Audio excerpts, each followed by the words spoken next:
Shuji, that was the only name of the warrior who had no surname.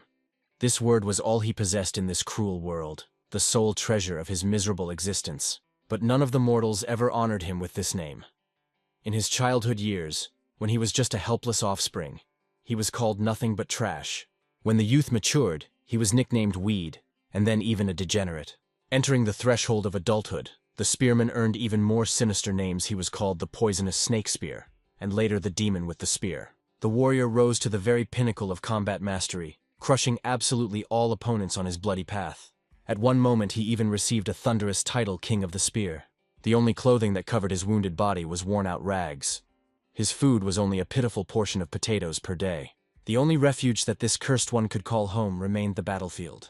When the spearman stepped onto another battlefield, the enemies began whispering among themselves, realizing they faced the demon himself, the one whom rumor named the King of the Spear. Despite the enemy's bad reputation, the captain of the opposing army continued to shout vulgar curses, urging his fighters to a fierce assault. After all, there was only one warrior against them.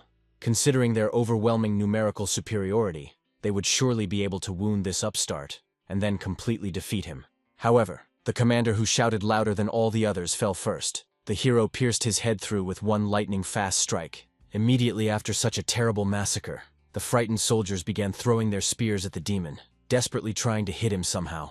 But the warrior twisted away from all their attacks with inhuman agility. The spearman wondered, was he born for battle, or did fate force him to master this deadly art? However, the main thing remained that he had taken countless lives, wielding only a spear in his bloodied hands.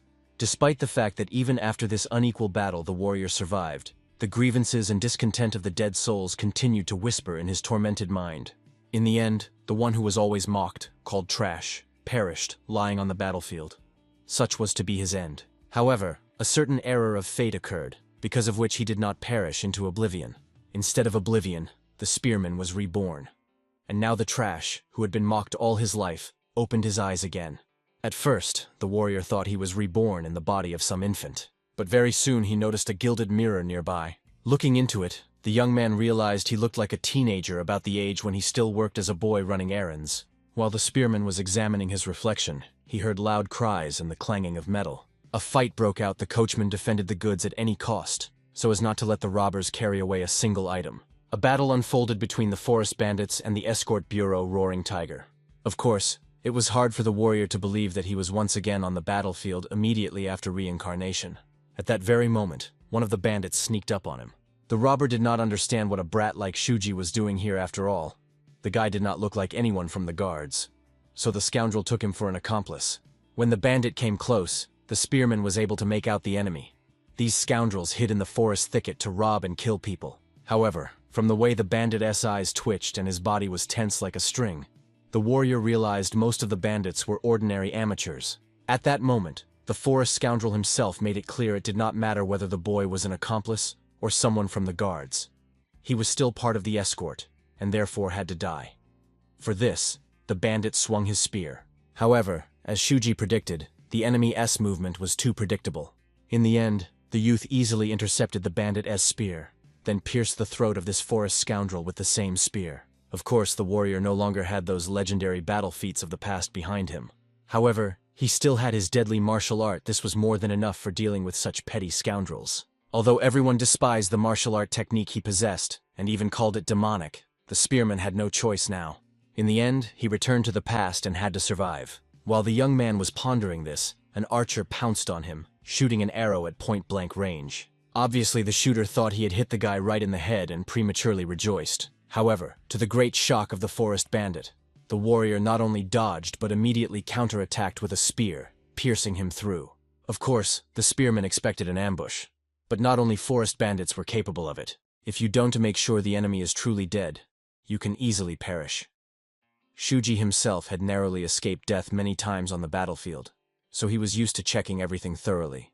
After that, he skewered 2 corpses on his spear and finally its weight felt as it should. Only now was the warrior able to properly consider the situation. The Roaring Tiger Escort Bureau. This name awakened memories of old times in him. After that, shocking the entire crowd, the spearman went straight into the center of the battlefield. Obviously, no one understood what was wrong with this guy, since he was dragging 2 bloodied corpses on his spear behind his back. Of course, the bandit leader wanted to know what had happened and who this crazy guy was.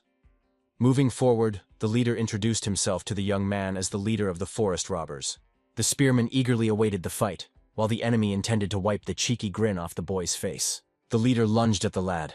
However, despite the weight of the spear with impaled bodies, the warrior easily dodged the attack. Of course, the leader got angry that the youth only knew how to dodge like a rat. But at that moment, the bandit noticed the bodies of his subordinates, which the spearman had cut through during his attack as they flew past.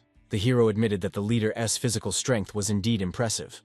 However, it seemed that was all he had, and in the very next moment, the warrior cut the man's body in half, thus demonstrating what is called a true attack. In the end, the spearman laid the leader down with a single blow, letting the other bandits understand that they were facing a real monster. While everyone whispered behind his back, the hero noted with displeasure that his spear was too light. In the end, he came up with nothing better than to impale the enemy's head on the shaft to make the weapon heavier. By doing so, the warrior scared everyone to death, so the bandits immediately began to surrender. In the same way, when blood and demon met on the battlefield, time was rewound by decades, and to that very mountain, the demon with the spear returned once again.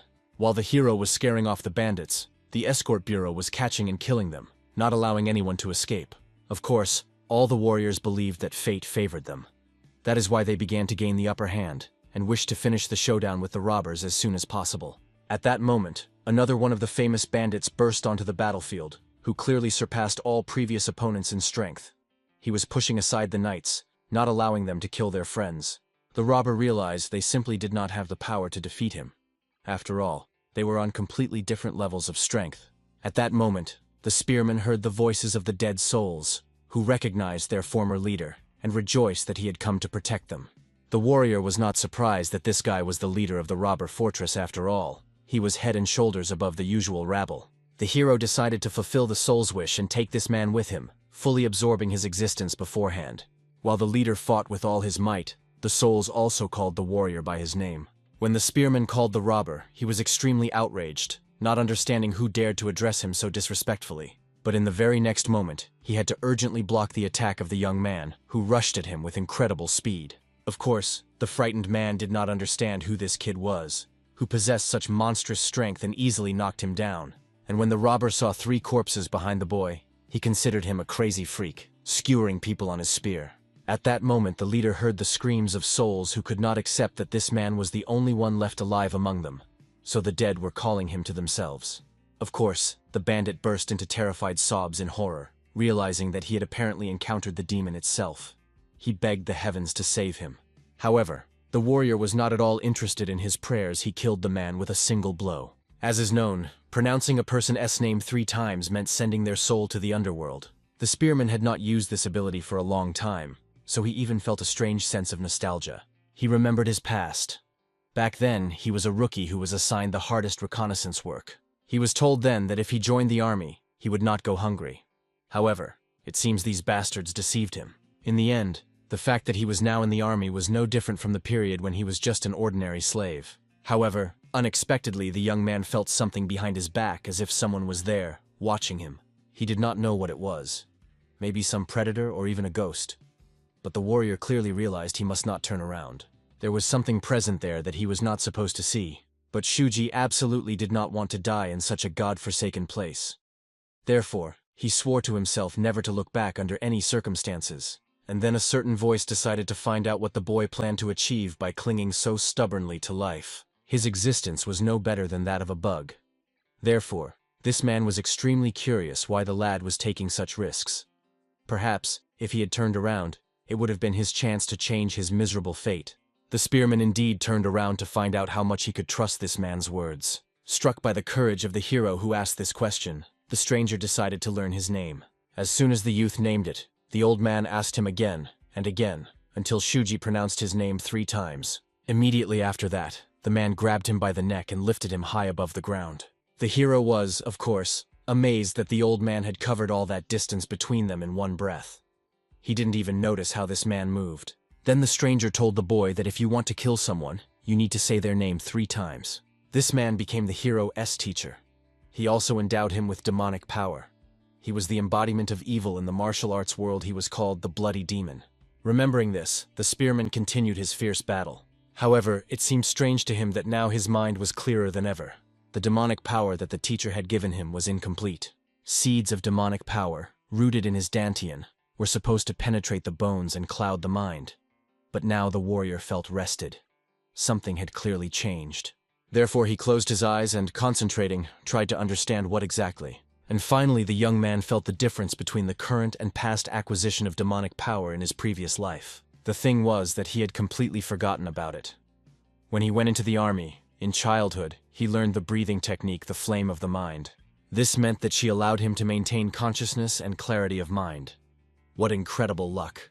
In a past life, the teacher warned the boy that until he fully mastered the demonic power, it would be difficult for him to maintain his sanity. Therefore, the spearman was extremely curious about what his mentor would say if he found out that there is a way to preserve sanity. By this moment, the warrior had completely dealt with the bandits. A lady approached him with the rest of the guards. They thanked Shuji for saving them from this dangerous situation.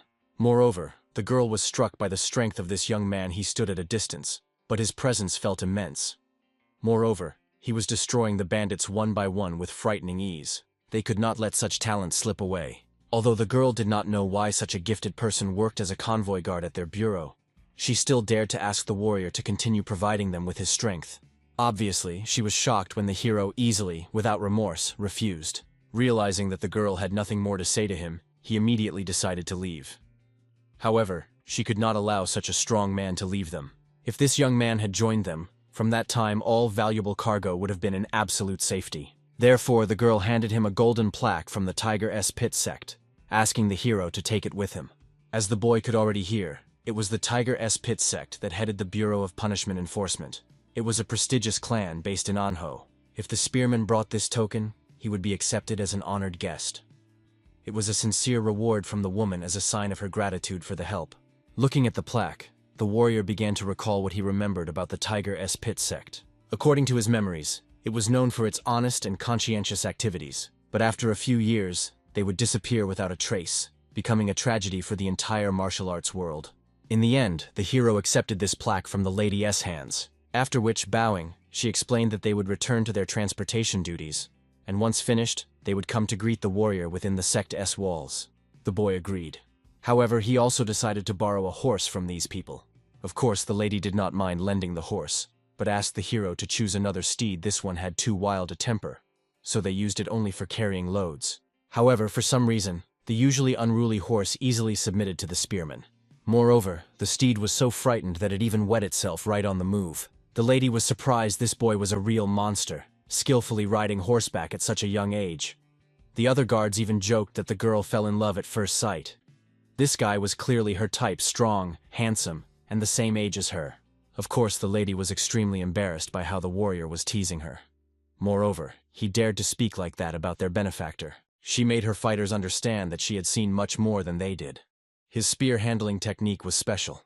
Of course, everyone thought that he was possibly the son of the famous spearman from a noble family. However, this was not a noble martial art. It was a military technique of spear handling, with a level of skill and insight far exceeding the boy's age. Most likely, this guy was the son of an influential military family who set out on the path of a warrior after completing his training. And this man risked his life to save them. If he learns about the crisis in the Tigrinya Yama sect, he will never ignore it. Therefore, she prayed that this hero would save the sect from the clutches of the Black Dao clan and protect them. At the same time, the spearman scolded his horse, warning that if it soiled itself again, he would cut it to pieces. The steed no longer dared to behave that way. As soon as the horse calmed down, the warrior began to think about the sect itself. Does it really still exist? Moreover, he was extremely curious about how the boy named Ko Aiko was doing. Ko Aiko is a young man whom the hero met after being drafted into the army. The one with whom he had his first relationship in his past life. Back then, everyone mocked the spearman, making it clear that this newcomer was gravely mistaken in thinking he was allowed to eat if he had not first offered tribute to the elders. Of course, Shuji immediately stated that he was hearing about such a thing for the first time. Therefore, the military leader explained the recruits must offer their dinner to the elders. That is the rule. If the boy did not want to be beaten, he had to remember this well. At that moment, another boy appeared, amazed at the brazenness of the mockers. Moreover, he realized if Shuji had recently arrived, then he was the next newcomer. And this also meant that apparently, the local scoundrels were now going to take food from him. Naturally, he was shocked by the brazenness of this boy, and immediately decided to paint his rotten face a little. However, Ko-Aiko immediately threw his potato straight into the man's face, then suggested filling his own stomach with it. However, the martial arts master could not promise that the opponent would still have teeth after their scuffle. Right after the fight began, Ko-Aiko unleashed many precise blows straight to the brazen man's face. After all these received injuries, that one fell to his knees, raising his head high from the pain. The so-called brother himself asked that next time the man would not be shy if he hadn't finished eating, he could come back to him. The warrior would definitely feed him again, and knock out all his teeth to the last one. Of course, the whole crowd immediately scattered away, and Shuji made the boy understand that he should not have interfered in these disputes. However, the comrade only threw his half of the potato to the spearman, indicating that it was better to eat if he wanted to survive. Thus the heroes met. He was the first and only comrade of the warrior, so to speak, the so-called brother. Then, when the young man shared the potato with the spearman, he decided to find out the boy's name. And one day, when these two were desperately fighting for survival, a bloody demon appeared before them. When Ko-Aiko saw how the sinister old man was holding the hero over the cliff, the so-called brother immediately ordered him to release Shuji, and even threatened to launch a signal rocket. The spearman, of course, demanded that his friend run away as soon as possible without looking back. However, the comrade stood his ground, demanding that the bloody demon release the boy. He really did release him. However, Ko-Aiko did not specify that he needed to be lowered to the ground. Therefore, the hero fell off the cliff. Of course, the frightened boy immediately screamed, not believing what his own eyes saw, and the bloody demon only laughed at the youth's discontent, although the old man gave him what he so desperately asked for. Obviously, the named brother, enraged, immediately grabbed the bomb, intending to throw it straight at the old man. However, fortunately, the warrior stopped him in time, shouting and warning that he was fine. Ko-Aiko should run away. The mentor explained to these two that he was not going to kill them for now, so it was better for them to listen to the proposal he had for these young men. If they bring him the herb that will heal his inner wounds, in return the old man will give them strength by which they will be able to survive. After that, the teacher decided to find out what the answer of these two would be. The young men exchanged glances. However, they understood they had no other choice. In the end, both accepted the strange proposal of this old man.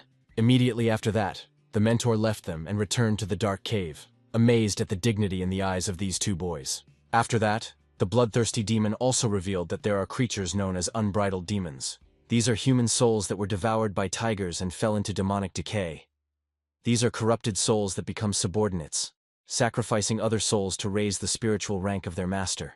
The demonic technique he developed followed the same principle. It absorbed the grievances of the dead to raise its spiritual rank. The technique was called the art of the unrestrained demon. This magic had 3 stages: the compression stage, the tempering stage, the transcendent stage. Each of them had 10 levels. Upon reaching the compression stage, a person could release demonic energy like steam. At the tempering stage, blood turned into deadly poison when demonic energy was released. It seemed as if blood was gushing from the body. As for reaching the stage of transcendence, the teacher himself trampled the whole world, having risen only to the 4th level within this stage, and concepts such as good, evil, and even the demonic lost all meaning for him. Therefore, the mentor wished that the disciples would seal his instructions in their hearts and go to the battlefield and kill endlessly. Only in this way will they gain the strength to change their fate. And so both named brothers fought back to survive no matter what. After that, the young men returned to the teacher again, and the time for their final deal came. The grass they were supposed to bring this time is the 100-year-old snow ginseng. The spearman immediately agreed to do it. But Ko-Aiko protested somewhat strangely. The comrade knew that the century-old snow ginseng was beyond their capabilities. Therefore, at first, he asked the teacher to help them open the front meridians. The named brother explained to the dissatisfied old man that if they use the herbs they currently have to open these meridians, they will be able to obtain the final ingredient. As for the missing herbs, they will be able to gather them and replenish the supplies later. After thinking a little, the teacher seemed to agree, and in the end, Ko-Aiko sent Shuji first to open the meridians. Comrade explained to the guy that he would go first, open the meridians, and while in the process, he himself would gather more herbs and then open his own meridians. The hero himself at this time would also go to gather herbs. As is known, going second is always harder. Therefore, it was a deal beneficial to both of them. After thinking a little, the dissatisfied warrior still agreed. Some more time passed, and the spearman, covered in arrows, returned back to the mountain. The young man hoped that the herbs he gathered would be enough.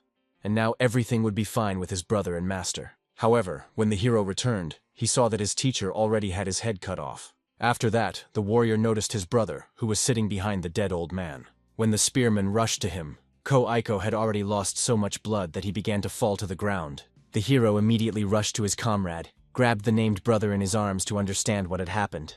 In the end, the dying man explained that this old man initially did not intend to leave them alive. Therefore, he had to act before they were killed. The warrior understood apparently. For this reason, Ko-Aiko told him to open the meridians first and go gather herbs. The meridians of the named brother were destroyed, and the demonic energy was completely exhausted. The comrade had planned mutual killing from the very beginning. When the hero cried, Ko-Aiko asked him to wipe away his tears after all. Killing a half-dead old man was a trifle. The dying man decided to ask the warrior if he guessed the reason why Shuji would remain alive. The reason was simple: the spearman was a warrior of the Roaring Tiger Escort Bureau. In fact, Ko-Aiko was the last surviving member of the destroyed Tiger Pit sect. The hero once mentioned that he had worked for a short time as a warrior of the Escort Bureau, and said that the head and mistress of the sect were good people. It was then that everything began. The named brother accepted Shuji as family, for the spearman was the only one who spoke warmly of his parents. Ko-Aiko did not regret meeting the hero at all. Therefore, the comrade hoped very much that if Shuji had a chance, he would take revenge for him. For this reason, in the present time, the warrior swore to do everything possible so that this situation would never arise. First, the spearman must prevent the destruction of the clan. Earlier, the heroes saved the Escort Bureau and their financial support. So perhaps the future has already begun to change. But this was still not enough. Therefore, when the young man arrived at the sectus walls and saw a boy passing by, he immediately jumped off his horse. He felt some dissatisfaction when he looked at the hero. However, the spearman called the man closer to ask him a question. The passerby, of course, immediately got angry, thinking that this brat did not understand at all how to behave with older people, since he appeared out of nowhere and called him so disrespectfully. However, the hero grabbed the man by the head and ordered him to be silent and answer his questions. Very soon the disobedient passerby was subdued, and the warrior looked around. After all, he had not been in this city for a long time. Apparently, the small estate where the spearman stopped was the legendary sect Tiger Pit. Afterwards, the young man asked about the name of the sect leader and his wife. They were exactly the same as in the previous life, but the name of their son was different. He was not called Ko-Aiko. Of course, Shuji was shocked. Therefore, he immediately ordered to name the name of the offspring of this family. The man hesitated, and the hero was very worried that perhaps returning to the past had changed the reality he knew. However, everything else matched his previous life. Therefore, the spearman got angry, thinking that this man was deceiving him. The warrior explained that if he now went to the Tiger Pit sect and found someone named Ko-Aiko there, the passerby would be in big trouble. However, it turned out that a person with such a name was indeed inside the sectus walls. The catch was that the hero asked if the sect leader and his wife had a son named Ko-Aiko. The man did not understand why the warrior was turning the young lady into a man. After all, the head of the Tiger Pit sect had no sons, only one daughter. And this very lady Ko-Aiko was a woman. Shuji thought about it for a long time. However, he considered it some kind of absurdity, and Ko-Aiko simply could not be a woman. At the very least, if he showed the golden token, he could get into the Tiger Pit sect and see everything for himself. But if that was really the case, then the fact that Ko-Aiko was a woman would interfere with his further actions.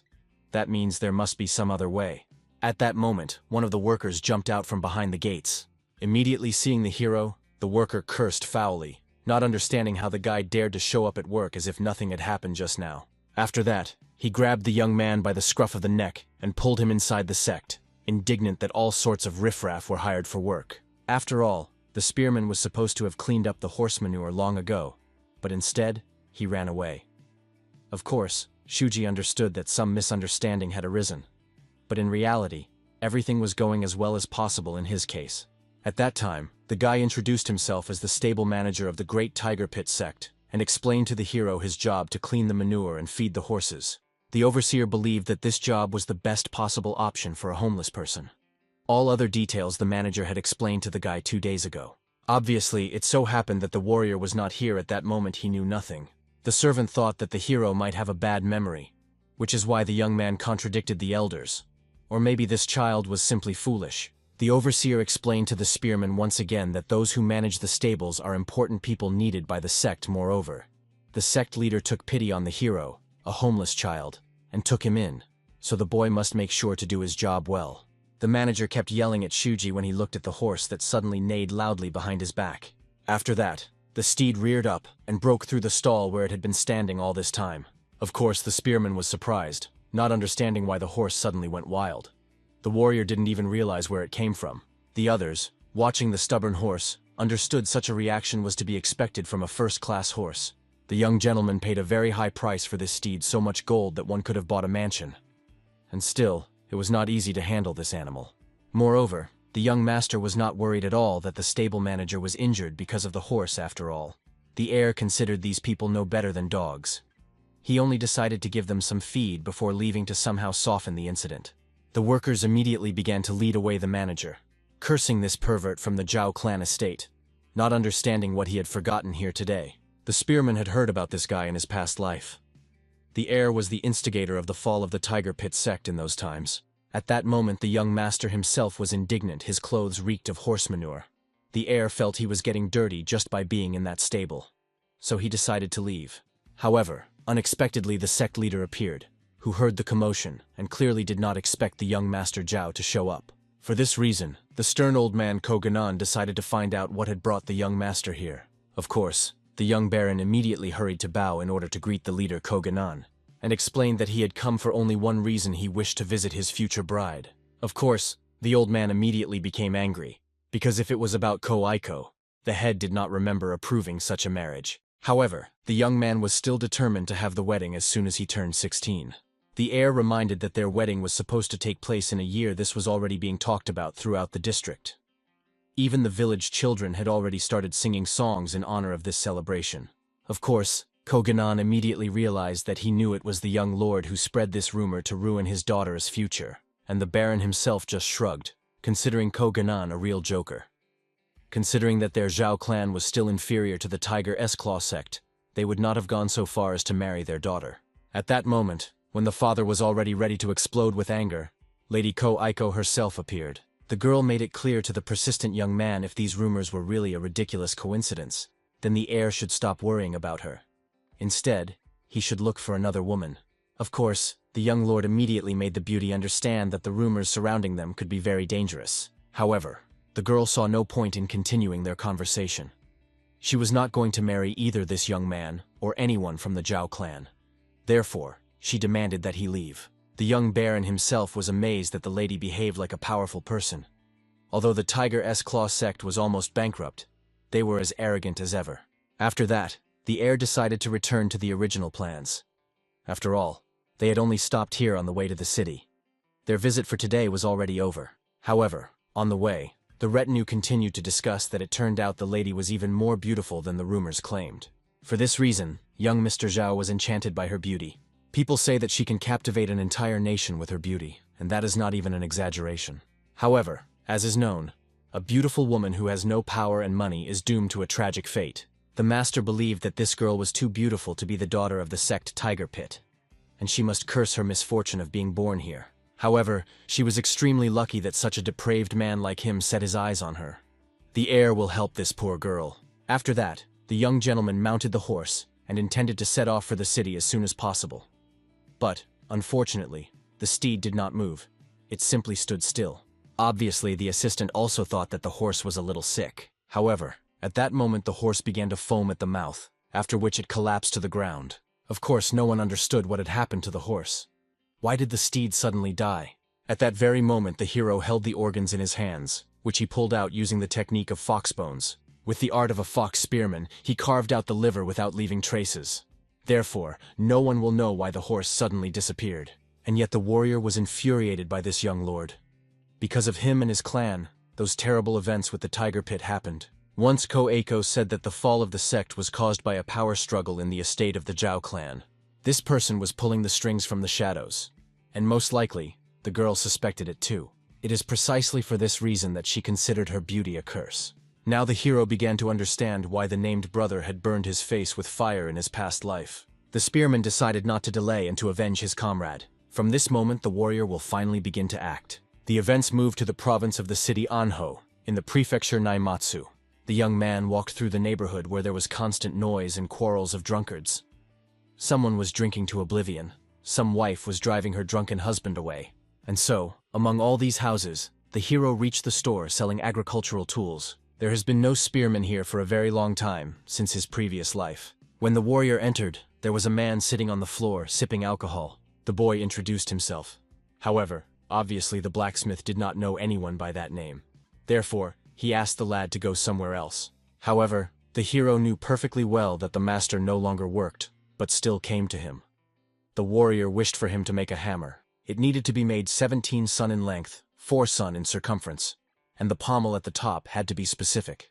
It was also important to consider that the weight should not exceed 10 dan, which greatly surprised the blacksmith. Of course, the craftsman tried to explain to the boy that he would not be able to drive nails with this hammer. However, this hammer was needed by the spearman not for driving nails at all. A double wrapping of 18.5 sun using crocodile leather was also required. And the warrior needed a well-forged weapon, something heavy. Naturally, the master immediately decided to find out what the hero preferred: sword, axe, or spear. As soon as the youth named spear, the craftsman immediately demonstrated the best weapon he had. Sharpening just its blade would take a whole day, and the warrior was quite satisfied with this. However, the spearman also needed some small, sharp weapon. The blacksmith immediately destroyed the box on which the hero was sitting. There was a whole bunch of iron spikes inside. Of course, seeing that all of them were of excellent quality, the warrior decided to buy them all. The master found out where it was best to deliver. However, the hero promised to come and pick them up himself. Although the craftsman saw that the young man was all wound up, he still warned that such an amount of equipment would not be cheap. However, the spearman, as if nothing had happened, ordered the man to name his price. Then the old man sadly told that 3 days ago his daughter died. The blacksmith wanted to find out if there was any way to bring her back to life. At that very moment the craftsman touched the hero, but realized he was a living person. He smelled so strongly of blood that the master decided he was a ghost, which is why he asked for such a price. The old man thought of nothing. He simply wished, instead of payment, that the young man kill all who destroyed his daughter. The cult Black Tao was responsible for the murder of his daughter. Of course, the hero, hearing this immediately, turned around and left, ready to get to work. The blacksmith warned at the last moment there were 4 of these people. They called themselves the Elite 4 of the Black Tao. The craftsman hoped the warrior had heard the names of his enemies correctly. However, there was no need to name the enemy again. The spearman was going to kill everyone anyway because he needed to avenge Ko-Aiko. Finally, already at the exit, the young man decided to find out if the man happened to have work clothes and poison. Of course, the blacksmith was amazed. It seemed the craftsman did not trade such things. However, the old man had everything necessary, both suitable clothes and even a bottle of poison. The skin belonged to a bear that had killed 74 people. The bottle contained deadly poison obtained from the Mao tribe. Although the master did not check whether the poison was real, the hero immediately hurried to open the vial. The poison really smelled very strong. However, nothing more than that. So the warrior quickly realized that the blacksmith had been deceived. And yet the spearman decided to take this poison. Although not as good as Mao poison, it should still be useful. After that, the young man warned that he would take the entire order and goods tomorrow. However, right before the very exit, the hero saw some human bones lying near the door.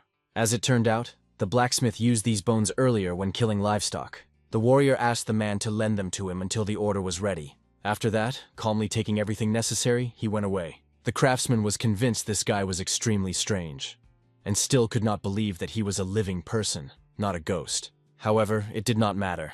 The main thing was to avenge his daughter. The old man's life was a cheap price for her, for right now the blacksmith was already on his last breath. So having made everything necessary for the hero, he would inevitably die soon. The young guy reached the main gates of the Black Tao sect, and finally the guards on duty there saw a silhouette approaching from the darkness. They immediately hurried to explain to the guy that they had an important meeting in full swing, and further moves were forbidden for them. The guards also saw the bones in the youth's hand. But before the man could be surprised, the hero had already struck his head with those bones. Of course, everyone was stunned, not understanding who this guy was and what was in his hands. Only when they realized that these were horse bones, it was already too late. And the bones indeed turned out to be very strong and quite useful in battle. After such trash, the spearman found himself near the sect's walls, remembering that in the past, they had allowed more than half of them to escape, and their counterattack afterward cost many lives. But thanks to this, the warrior knew exactly how these guys acted. This time, no one will be allowed to reach the end. The young man acted as he promised, slowly, quietly dealing with them one by one. Soon the other fighters heard some noise and decided to go out and check. When they saw the boy with the bloody bone, it was hard to believe that all this commotion was because of him. The warriors were angry that he had disturbed their peaceful sleep. They also explained that their sect leader was currently at a meeting with a guest. So they decided to deal with the boy on their own. Looking at these four, the hero realized they were somewhere between the third and second class. Apparently, this was the elite quartet of the Black Dao. Of course, the fighters were amazed that the spearmen so frivolously called them that. However, the first one immediately struck. For that, the man received a blow straight to his manhood. While he was groaning, the hero rushed at the others. To the second one, the warrior gouged out his eyes. At the third, he threw the bone so accurately that his entire face turned into mush. After that, the young man pressed his body into the ground, and the man, who was now infertile, was still writhing on the ground, trying to overcome the pain. However, noticing the hero, he immediately lunged at him to make him suffer just as he had just suffered. The spearman was amazed that the man who always took something from others was now so displeased when they decided to rob them. The warrior smashed a vase and cut the man's face with the shards. He immediately fell to his knees, trying to wipe his eyes from the small shards. And the hero warned that he came here to steal their souls, not just their belongings. And of course, everyone was terrified by the power of this young man. After all, even in their sect no one fought so fiercely, and with a horsebone as a weapon. Therefore, it was obvious the real monster had come to them. At just a glance at the young man, the bald man, apparently the oldest of all, screamed fearfully like a girl. And the hero cold-bloodedly attacked him with a blow straight to the stomach. In the end, the bloodied warrior fell to the ground, simultaneously breaking a huge hole in the wall with his bulky body. All he wanted to know was who sent this young man and what he was all about. However, the spearman calmly explained he came here on the blacksmith's order. This was the last thing the man learned before his death. The hero fulfilled his promise and took care of the elite Black Dao quartet. This should have been enough to pay the blacksmith for his work. At the same time, the sect leader was discussing that their mission had failed. The master was furious, and the young master as well. If they had managed to disguise the Black Dao sect as forest bandits and repel the attack of the Roaring Tiger Escort Bureau, then they could have obtained both the stolen cargo and the monetary reward from the Zhao clan. However, the idiots ruined everything. The leader of the Black Dao sect, of course, was horrified by what he heard. A member of the Zhao family explained the ambush failed, and they lost people. And now they couldn't even pay tribute to the evil alliance. They needed to come up with what to do in case a demonic debt collector appeared, and the chief was fully aware that the situation was slipping out of his control. They sent enough people to destroy the escort of the Roaring Tiger.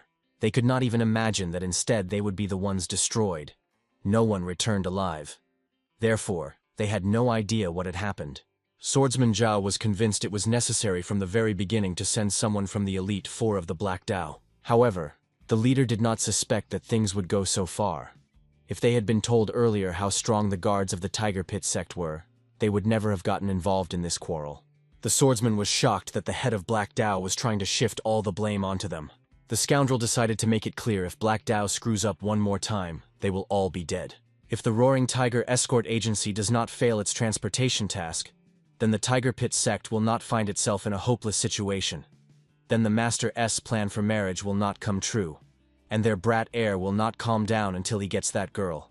However, the leader could no longer listen to all this hype. Therefore, he literally shouted that he understood his task. But at that moment both froze when they heard a loud noise. This noise came from the entrance, which was supposed to be guarded by the Elite Four. A hero appeared who was just passing by the meeting room. When the warrior entered inside, he immediately threw down 4 severed heads of the Elite Dao foursome. Obviously, 2 people here were horrified, believing that an orthodox sect had sent some kind of master here. When the spearman began to approach them, the man was the first to shout, begging him not to involve him. He introduced himself as a member of the Zhao clan, who had no connection to the Black Dao and came here only for negotiations. The hero, upon hearing this, bit his lip hard until it bled and spat the blood straight into the insolent man's face. At that very moment, he was trying to explain that he would extend a helping hand if the spearman came from the Orthodox Union to wipe the Black Dao off the face of the earth. However, after the spit, he recoiled in fear, not understanding why the warrior treated him that way. After all, he had nothing to do with those scoundrels. But at that moment, the clan representative felt a terrible pain that paralyzed his entire face. Then the hero remembered the teacher's words. Those who possess the highest demonic art are called demon slayers. The blood of demon slayers is a deadly poison to martial arts masters. Of course, it was still not as deadly as the poison of a real demon, but it should still sting like ground chili pepper. Right now, the man had no idea what was happening to his body, why he felt unwell. The audacious man randomly tried to attack. However, the spearman easily avoided all the blows. The warrior saw that the skill of this master was first class. However, it was still not at the level of the elite four fighters. In the end, the hero unleashed his demonic art, which both people in the room recognized. Then they realized it was not a member of the orthodox faction who had come to them, but a true mad demon.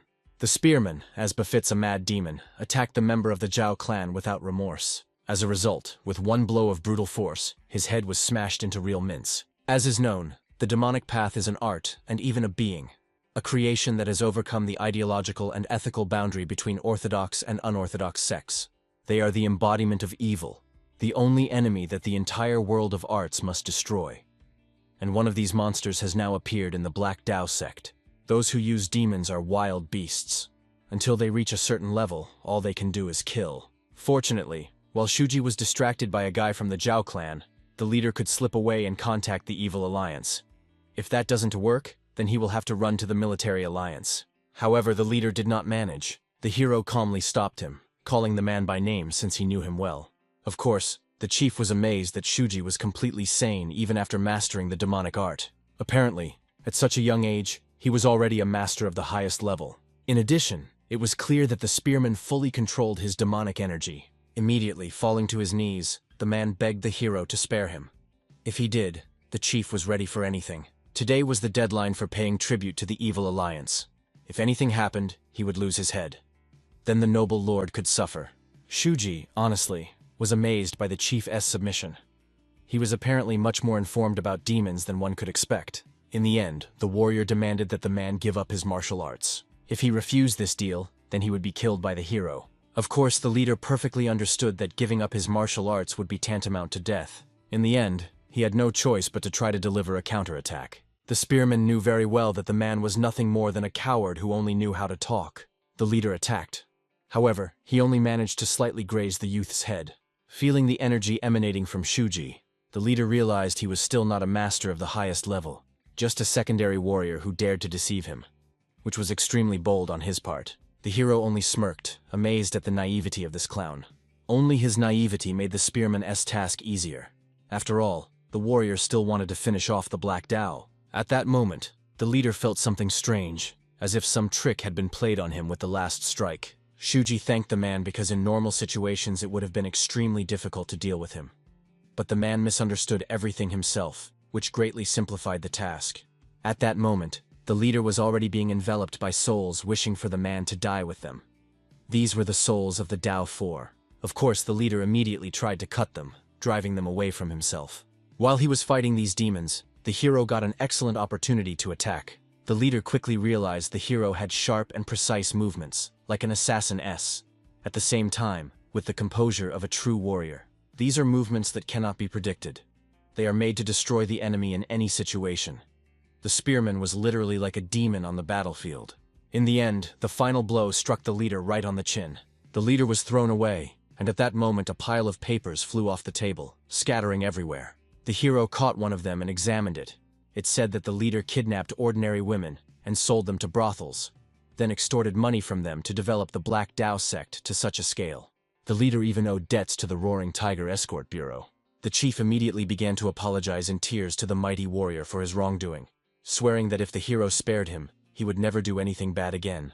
However, the spearman only wanted to know how many people had begged like that for the man to spare their lives. Asking about this, the warrior slowly began pouring burning oil directly from the lamp onto the man.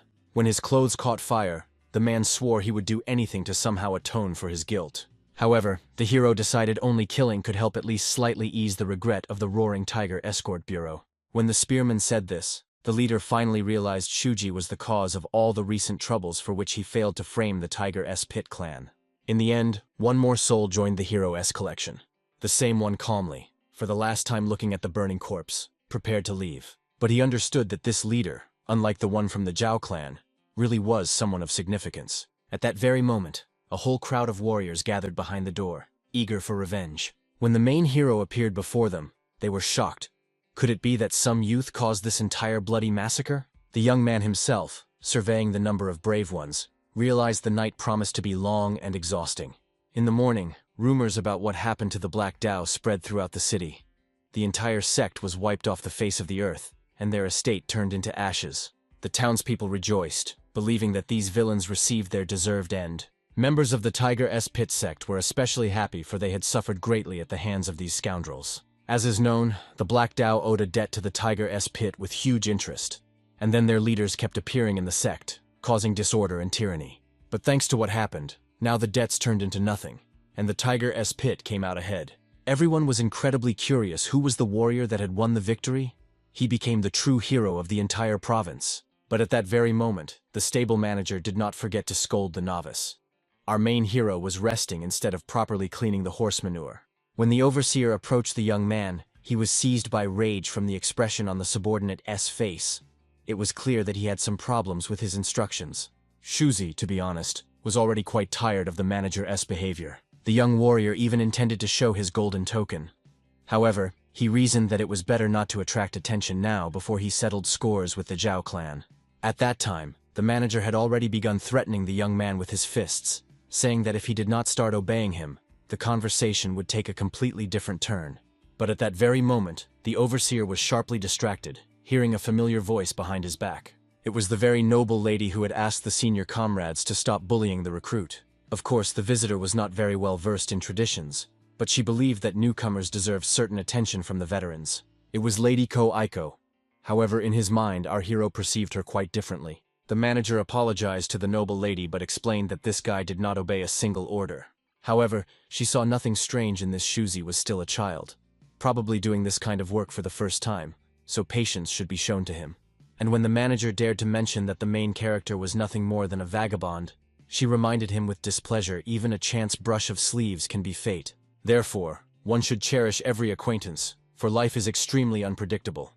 Shuji and the manager might meet again somewhere far from here, and even become a family. Many pondered the words of the noble lady, not even knowing what to say. The girl herself addressed the newcomer, asking him to inform her if anyone continued to oppress him. The young man was amazed. The girl's face was completely different from how he remembered it. But even despite this, her eyes were exactly the same as that time. The main character agreed, but on the condition that the girl would also come to him if someone started to hurt her. The lady herself froze in amazement, while the stable manager could not understand which madman dared to speak to the young lady in such a manner. However, she only smiled, promising that she would do so if necessary. Our hero returned home, where all the prepared weapons were already ready. Now he had avenged those who fell in the escort bureau, as well as the blacksmith. All that remained for him was to deal with the killers of his named brother from his past life. Thus the young man reached the very estate of the Zhao clan. With a lightning-fast movement, he jumped over the walls, remaining unnoticed by the guards. One of the patrolling guards heard some strange noise, but it was already too late. He was instantly killed by the main hero. Moreover, he dragged the body around the corner to avoid raising any suspicion. The warrior also took the guard's uniform from the dead man. Now he completely blended in with the crowd. As the young man passed by, seemingly making a round, he overheard the maids whispering that the security was strengthened that night. After the entire Black Dao was destroyed in one night, this was a quite natural precaution. At the same time, our hero noticed 3 more guards nearby. He took a small iron dart, and with impeccable accuracy, threw it straight at one of the fighters. When the iron pierced his head, he immediately got distracted to pull out this suspicious object. At that very moment, the main hero attacked him before he could raise the alarm because of the spikes. Of course, his comrade immediately noticed that the young man had collapsed to the ground. The guard decided to find out what had happened, whether he had fallen asleep on duty. While he was speaking, he did not notice at all that poison had already been mixed into his bread. The guard quickly finished his food, after which he went to deal with the junior comrade. Only then did he finally see that he was bleeding profusely from internal injuries caused by poisoning. In the end, the guard collapsed to the ground and began convulsing, which the others noticed. Of course, a commotion immediately arose about the poison, so the guards turned their attention to the kitchen staff. There could have been spies there. All the gates were also closed to make sure that no one would leave from here.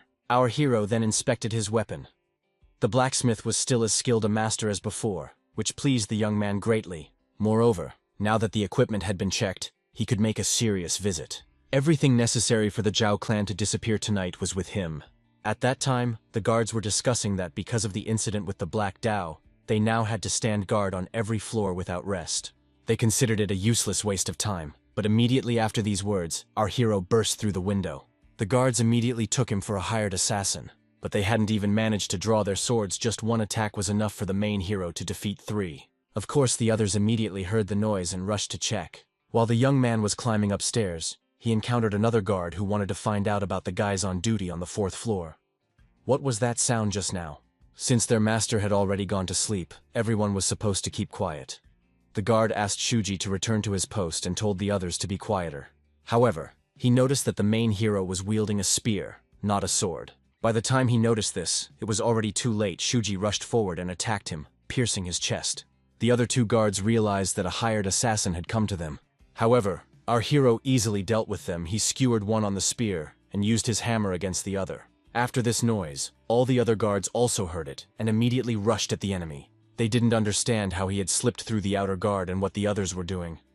Now the uninvited guest was already so close to the master. However, the warriors did not advance far. The main hero scattered metal spikes, which they impaled themselves on. While the guards were holding their legs, the young man easily killed them using the spear and hammer. But at that very moment he heard the voice of the master, which had truly terrifying inner strength. It was obvious the head of the Zhao family was on a completely different level than the head of the Black Dao. The elder who stepped forward noted that it was extremely rude to appear without an invitation. Basic manners must always be observed, even by assassins. Our hero felt no anxiety, only rejoiced that he had finally met the man who had killed countless people for his own benefit, and sent Ko-Aiko straight to the underworld. The old man himself, as if nothing had happened, decided to find out what had brought the boy here at such a late hour. The young man, also as if nothing had happened, decided to find out whether the man before him was the one called Zhao Yushi, the clan leader. Of course, the elder was angered that this insolent fellow did not watch his tongue at all. He even decided to find out where such a daring guy had come from, because no matter how you looked at it, it did not seem that he was from any sect.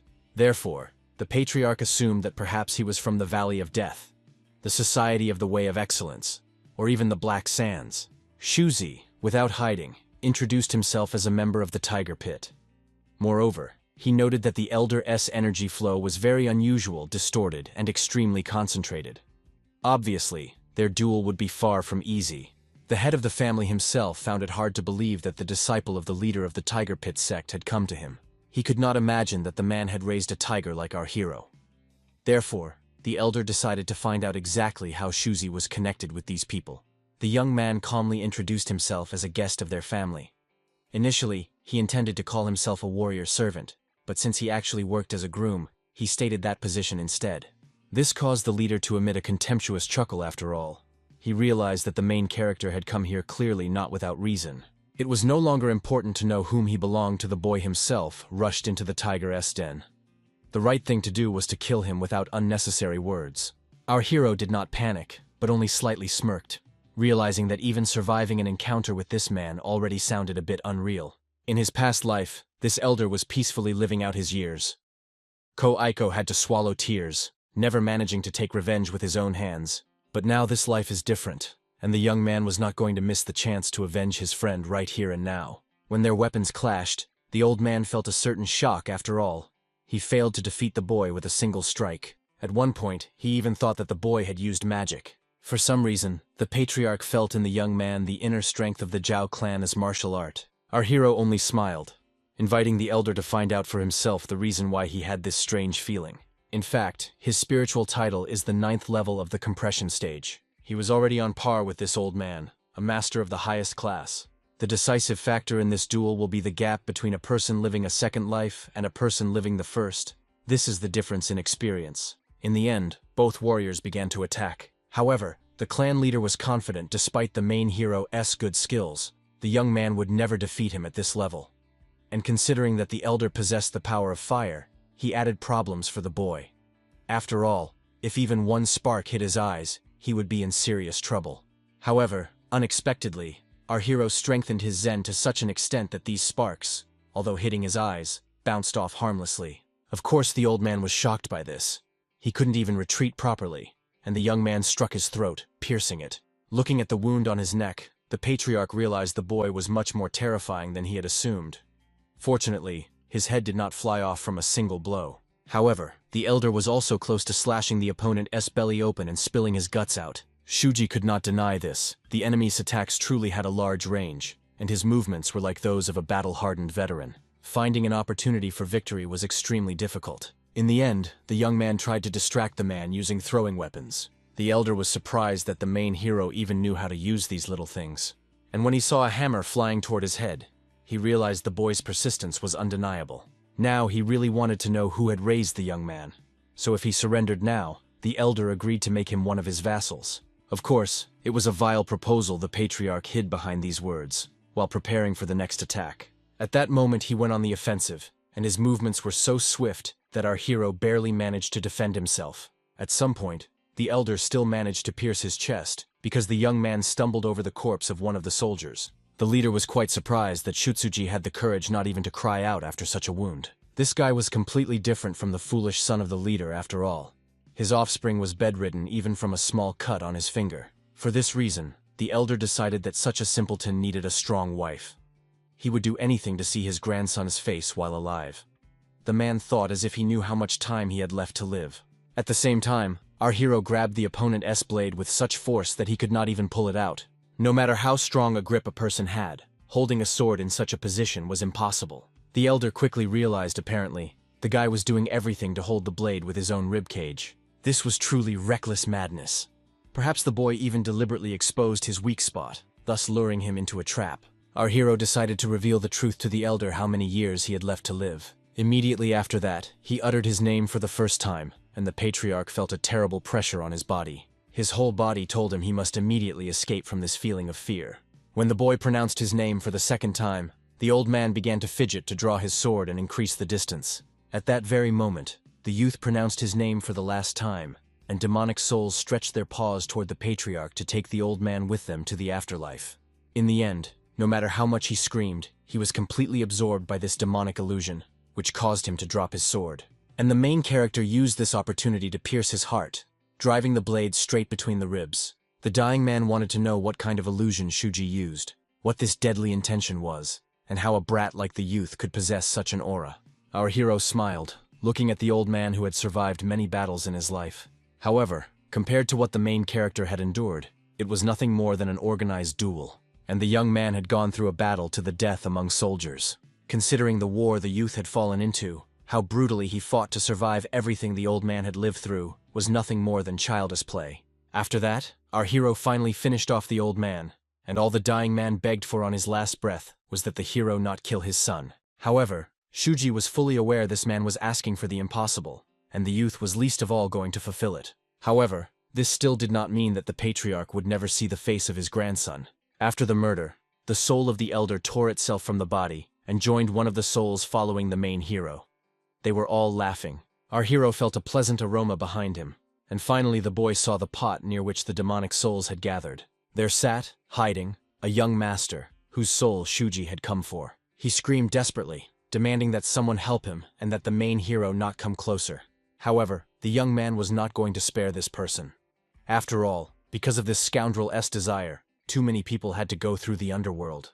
He grabbed him by the hair, amazed that this brat still had the strength to scream so loudly. He was born into a wealthy family, with money and power, and considered himself a hero of this world. In that case, Shuji decided to make him the star of the show a very tempting offer.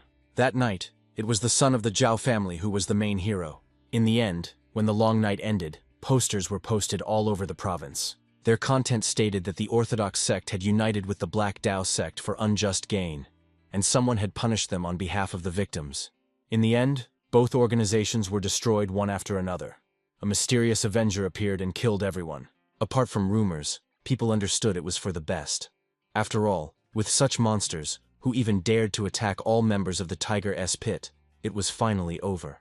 And yet everyone was curious who could have dealt with them with such cruelty.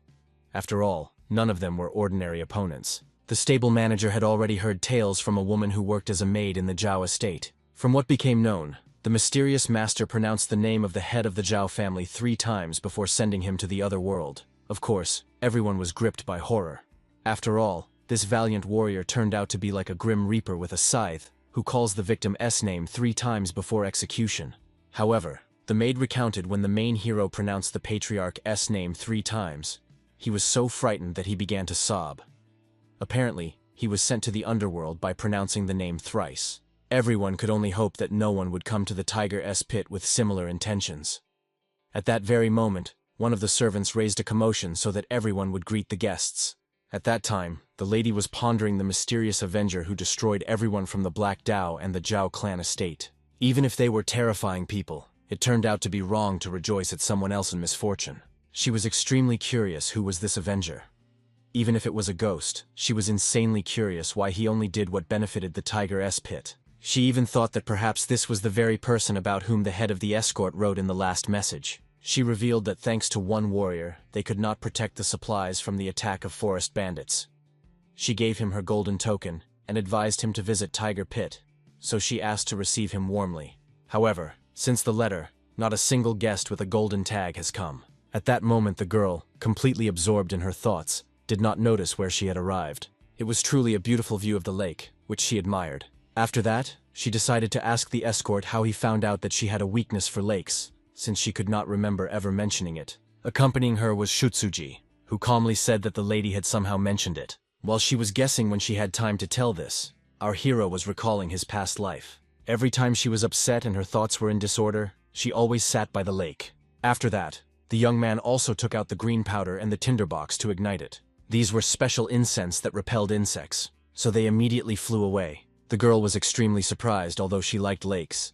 Insects always caused her problems, and Shuji turned out to be quite attentive for a newcomer. She was very curious, was he as responsible at his previous job? Our hero calmly explained a warrior dies for the one who recognizes his worth. To those who treated him like family, he treated them like family in return.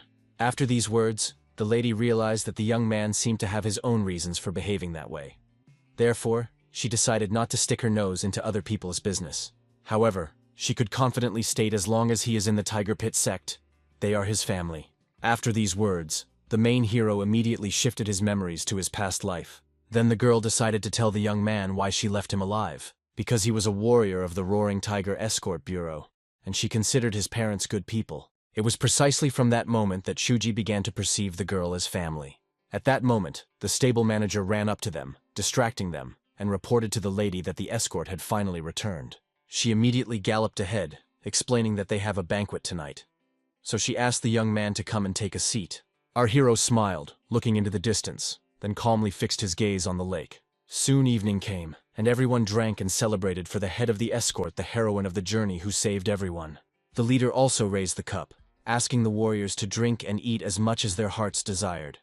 Everyone around praised the sect of the Tiger Pit.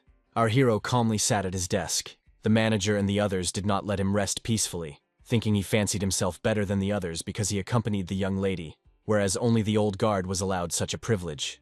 They warned him if this snot continues to behave like that, he will be left without food. However, they quickly fell behind the boy when a young lady, who came to scold the boys for mocking Shutsuji, noticed it. Of course, they immediately began to justify themselves, saying that they were not actually mocking him, they brought him some food, so that he could fill his stomach along with them. The lady knew perfectly well that it was a lie, and herself began to feed our hero, reminding him that she had asked him to report if anyone mocked him. It was clear from the boy that he hadn't eaten properly in the last few days, and apparently, he always got little food, so he had to report these problems to her. At that moment the head called his daughter to the table, asking her to come over, and the girl immediately said goodbye to the main hero so that he could eat his fill at today's celebration. As soon as she left, the grooms immediately decided to find out how Shutsuji managed to win the favor of the young lady, since he was just a child compared to them, and all he had going for him was his cute face. Moreover, they understood since the lady was so worried about him, they really had to feed him. Immediately, the stable manager angrily took a piece of food and threw it with all his might towards the young man. However, even this swift attack failed to hit the agile hero, who dodged in time. At once, everyone got angry at how disrespectfully he behaved. Therefore, they took spoons and tried in every way to splash him with food to punish him for his vile behavior. However, he dodged and ate the meat every time it flew at him.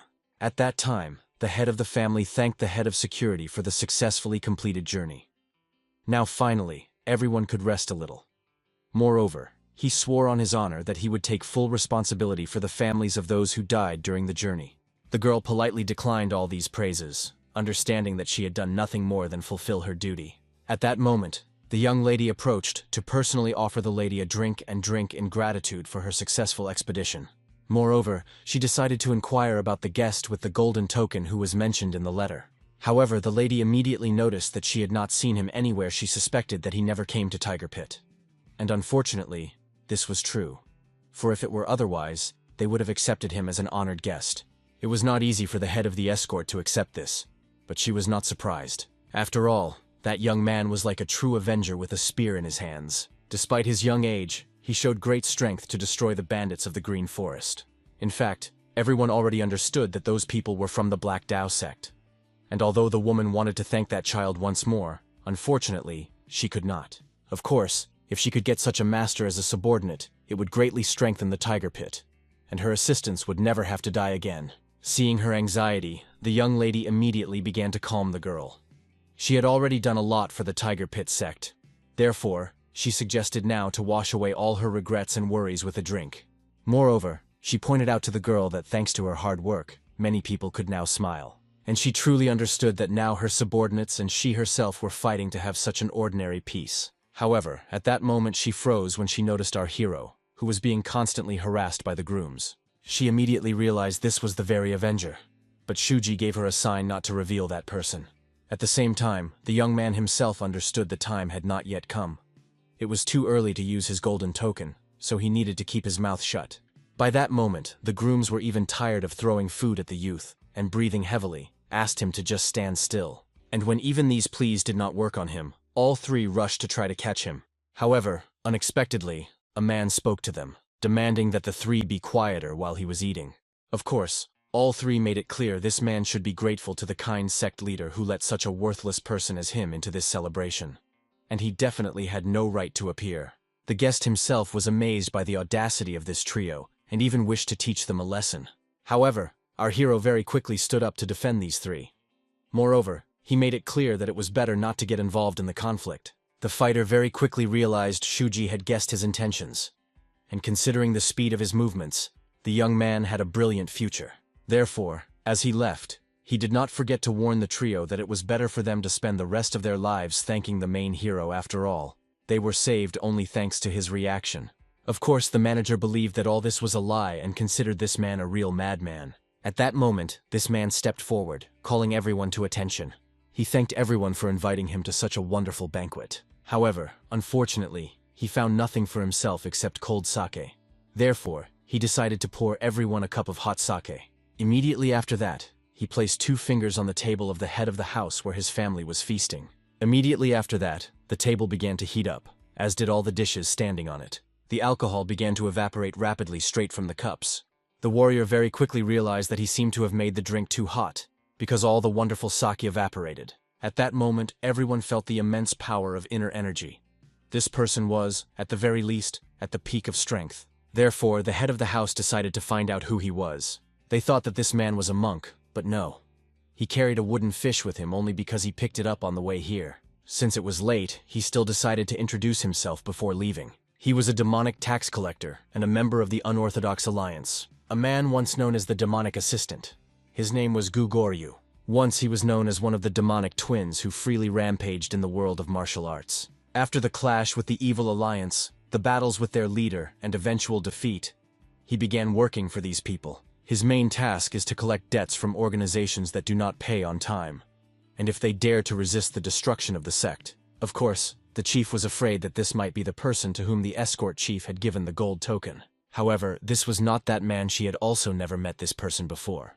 The demonic collector himself explained a very long time has passed since he was last in this province. He heard that the Black Dao sect and the Zhao clan estate were destroyed, and in such a situation, if the Tiger Pit celebrates with a loud banquet, it obviously arouses some suspicions. Of course, the head of the family immediately made it clear that it was just a coincidence. They had nothing to do with the destruction of the sect, and the demonic collector did not insist that it was true. In that case, he could allow them to continue today's banquet. However, some rumors still reached him. These rumors concerned the young lady Ko Aiko.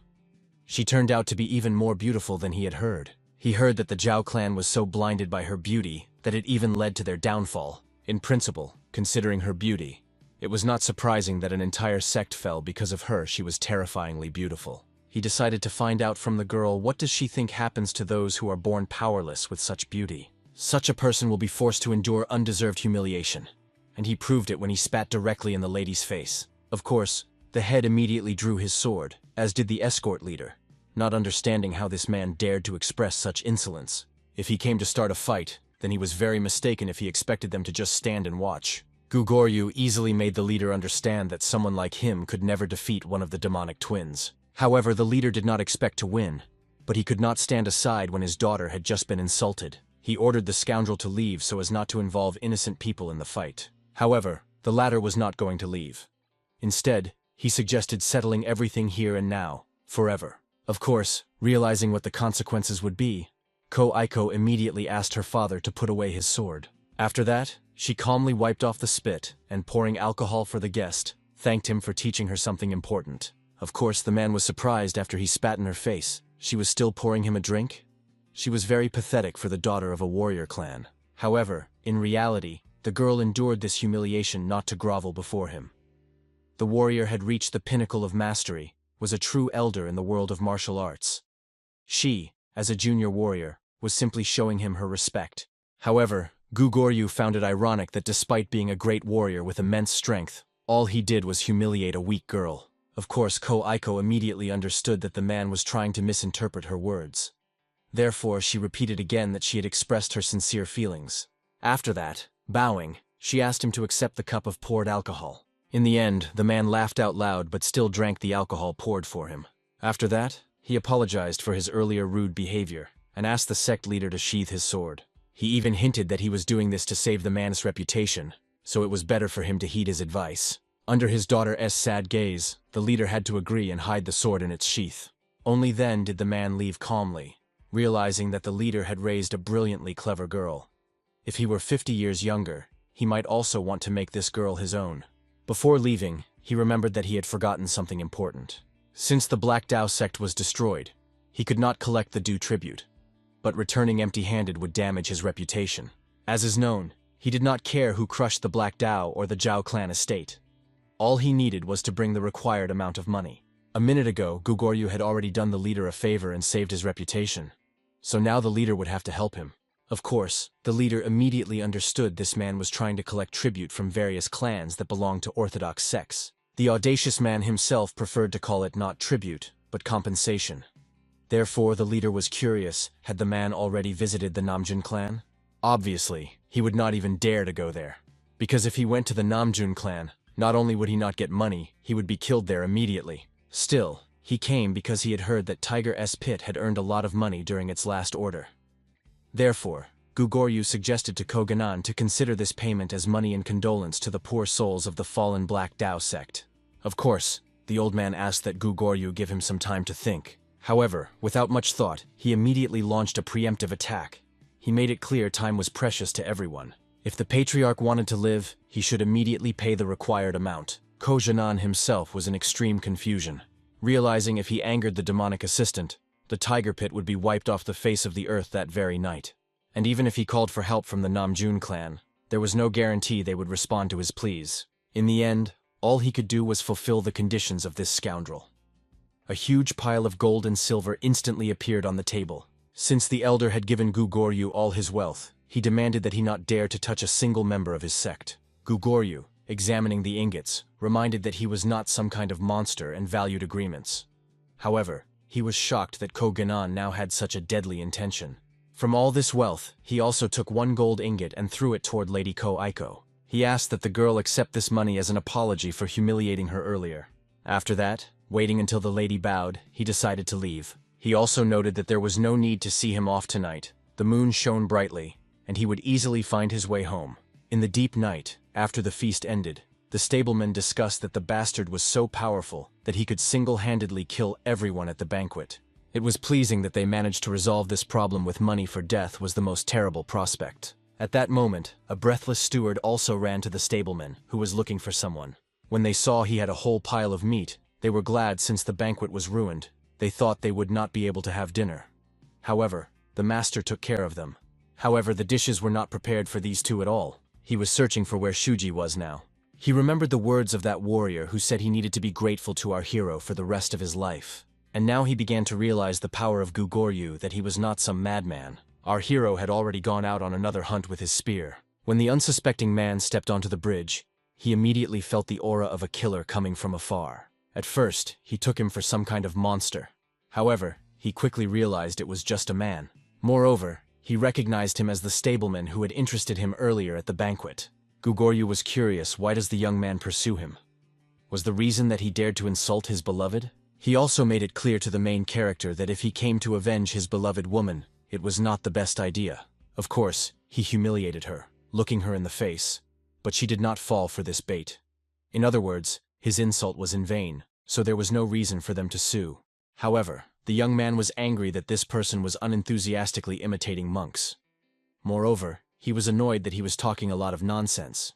Therefore, he rushed at him with a spear, demanding that he give him all his money. Gugoryu himself was only glad after all. 40 years had passed since he last heard such words from anyone. The last person who spoke this to him was the King Bandit Knight. Now he was sure this guy would definitely be the last to dare to say such foolishness to him. When he struck his cane directly on the spear, the shaft trembled.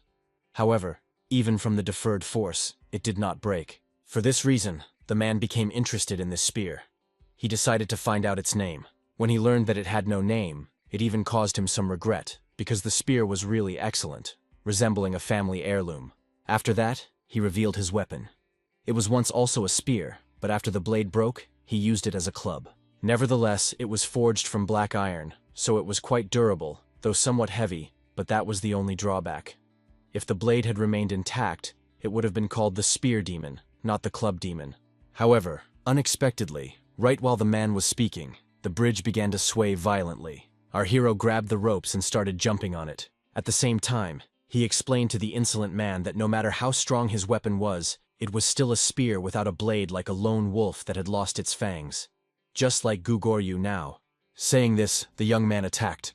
And honestly, the confused warrior panicked. With the first strike, the main hero slashed his face, leaving a huge bloody scar. This greatly enraged the man because, as is known, a sudden strike in a duel between warriors is a sign of cowardice. Therefore, he raised his club to strike and aimed it at the young man's face. However, the latter easily dodged, then scattered his metal spikes everywhere. Of course, the man was sure that such cowardly tactics would not work against him. At that moment, using the opponent's distraction, our hero tried to spit at him with his poisoned blood. However, the man easily dodged, then realized the young man was apparently really hurt that he had humiliated his beloved. But at that moment, the main hero stood on his hands and caught that bloody spit with his foot, then forcefully struck the man in the face with the sole of his foot.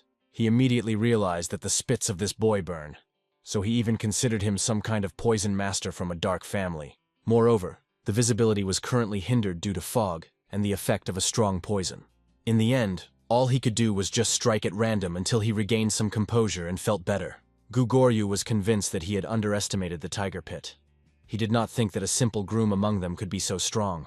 In fact, the man perfectly understood someone like this boy could not have undergone training in the tiger pit. And most importantly, he was too different from all the others. Such a fighting style cannot be considered orthodox.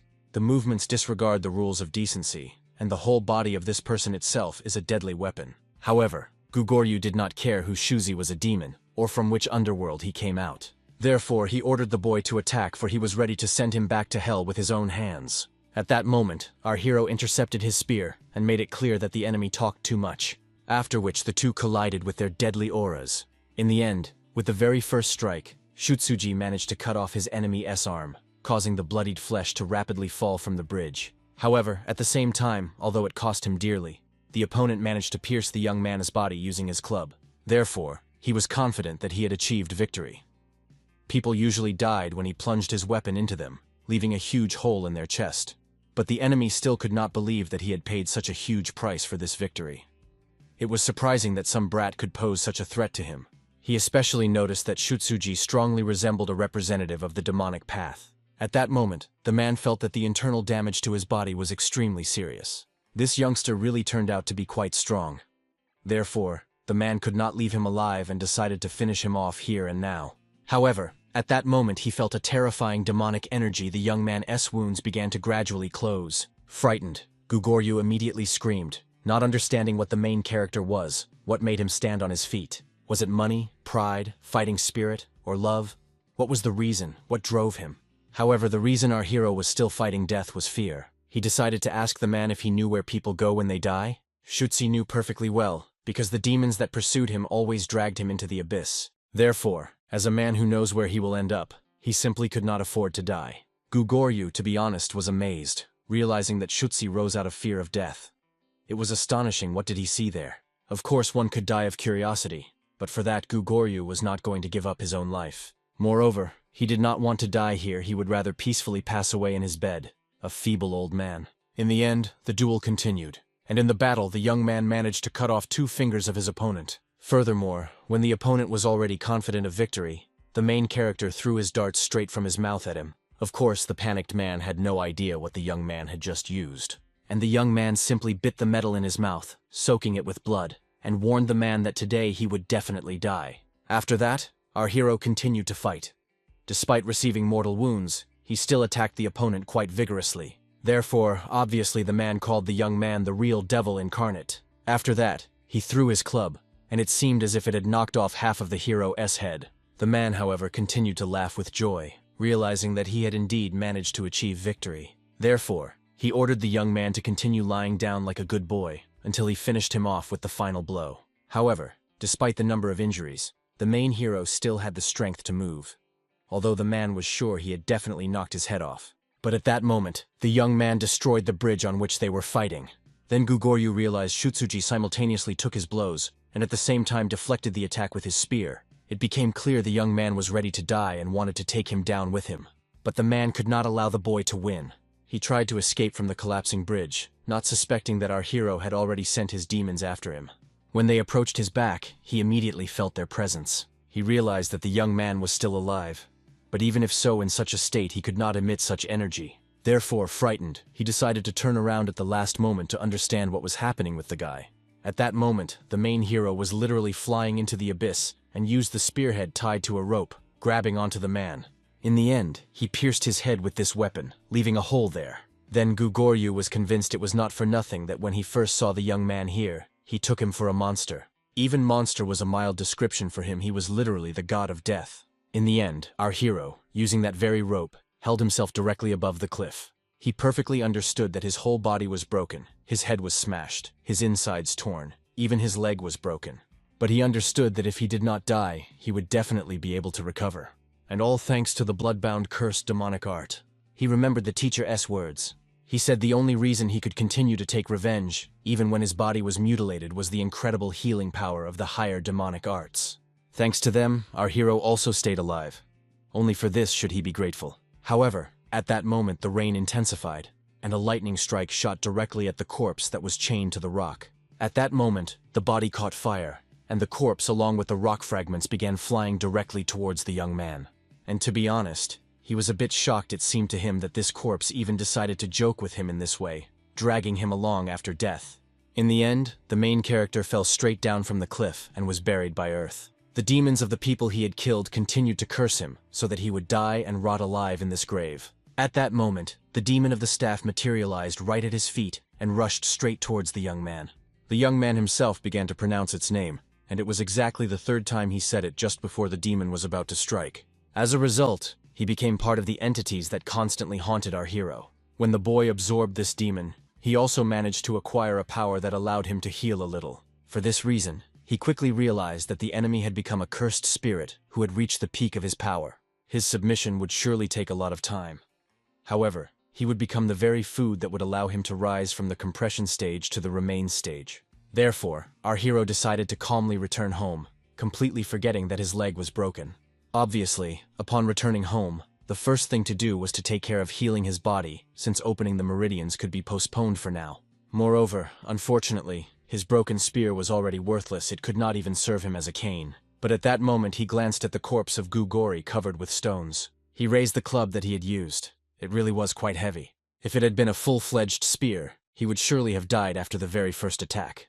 However, in order not to repeat the fate of that toothless dog he killed, he needed to create a sharp tip for his spear. In the end, with money, hobbling on a broken leg, he made his way home. However, unfortunately, even after absorbing the power of the supreme demon, he still could not fully recover. For the first time since he returned to the past, he had to give his all in the fight. It was tough, for every drop of rain pierced his body like a needle, and the staff and bag turned out to be incredibly heavy. He wanted to close his eyes for a moment and just rest. But he remembered the words of the young lady who said that as long as he was in the tiger's pit, they were one family. Then he realized family is a place where he can rest well. Such a place was necessary for him now. At that moment, the lady under the candles was thinking about something for a long time in her room. She perfectly understood that the Murim world lives by harsh laws. According to these laws, a person with a kind soul has no right to be weak. This is a world where only the strong can dictate their views and beliefs until death. The girl's father once went through all this, and now she must also go through this path. She received a message about admission to the Murim Alliance. She had to enter the academy, which is under the direct control of the Alliance. Young men and women aged 16 to 18 joined there for special training. Thus, they became leaders capable of leading the entire world.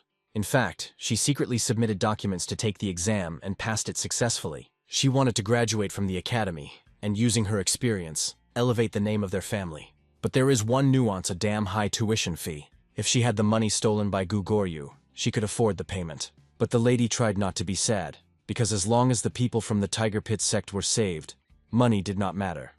Therefore, she did not regret her choice at all. Therefore, the girl calmly opened the window to freshen up and regain her composure.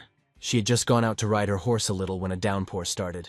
Of course, she immediately began to resent that even the weather was against her. It seemed the only one who liked standing in the rain was her horse, which annoyed the lady even more. However, suddenly she heard some noise, so she immediately decided to take her horse and check who was the culprit. However, when she went around the corner, she saw only a multitude of bloody traces, and when she came closer, she saw a young man with a cane. However, at first she took him completely for a ghost. However, when the aura slightly dissipated, she quickly realized that it was a person. Of course, he immediately tried to leave, but the girl hastily stopped him.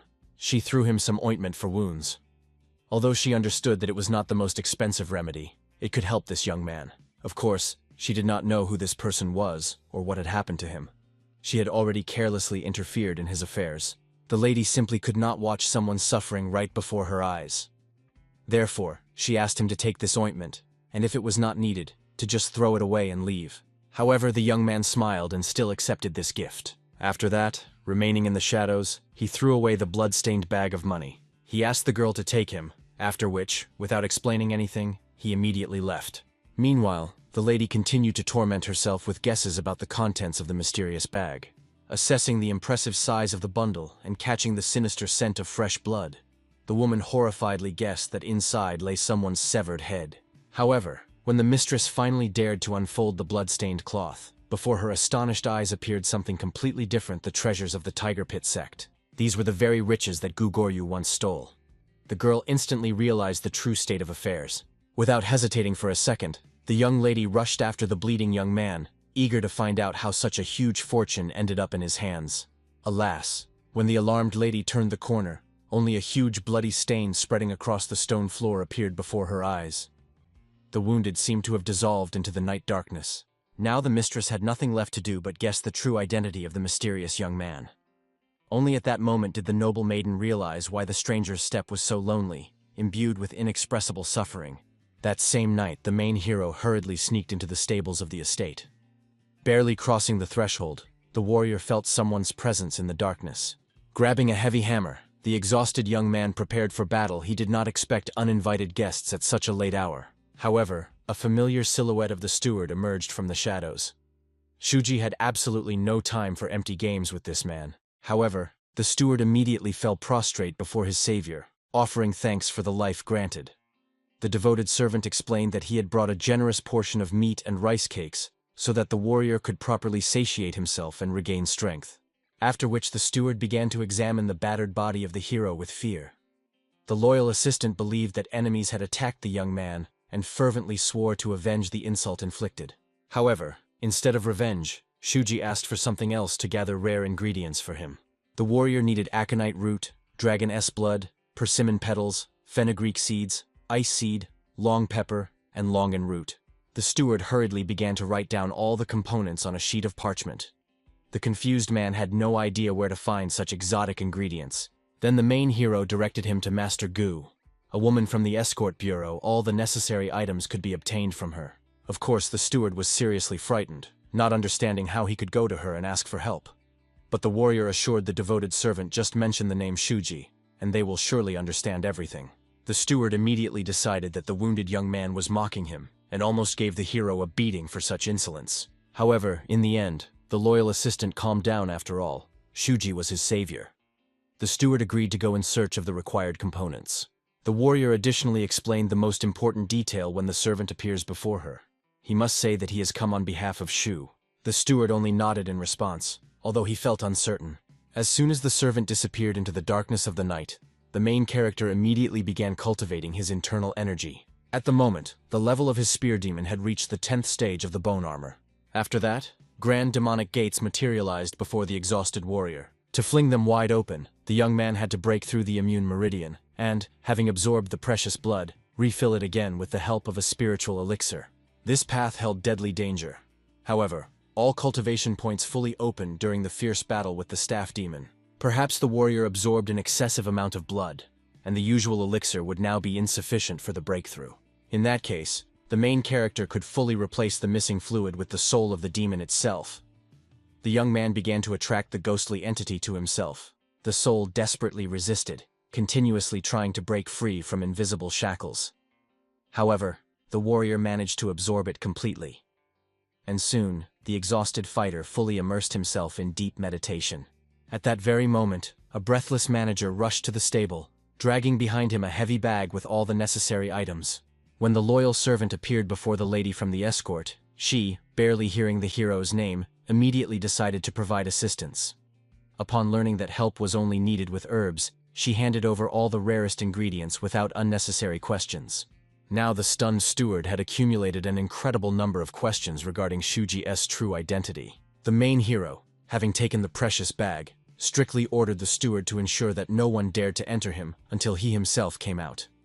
And if something unforeseen happened, the servant could inform the head of the bureau about it.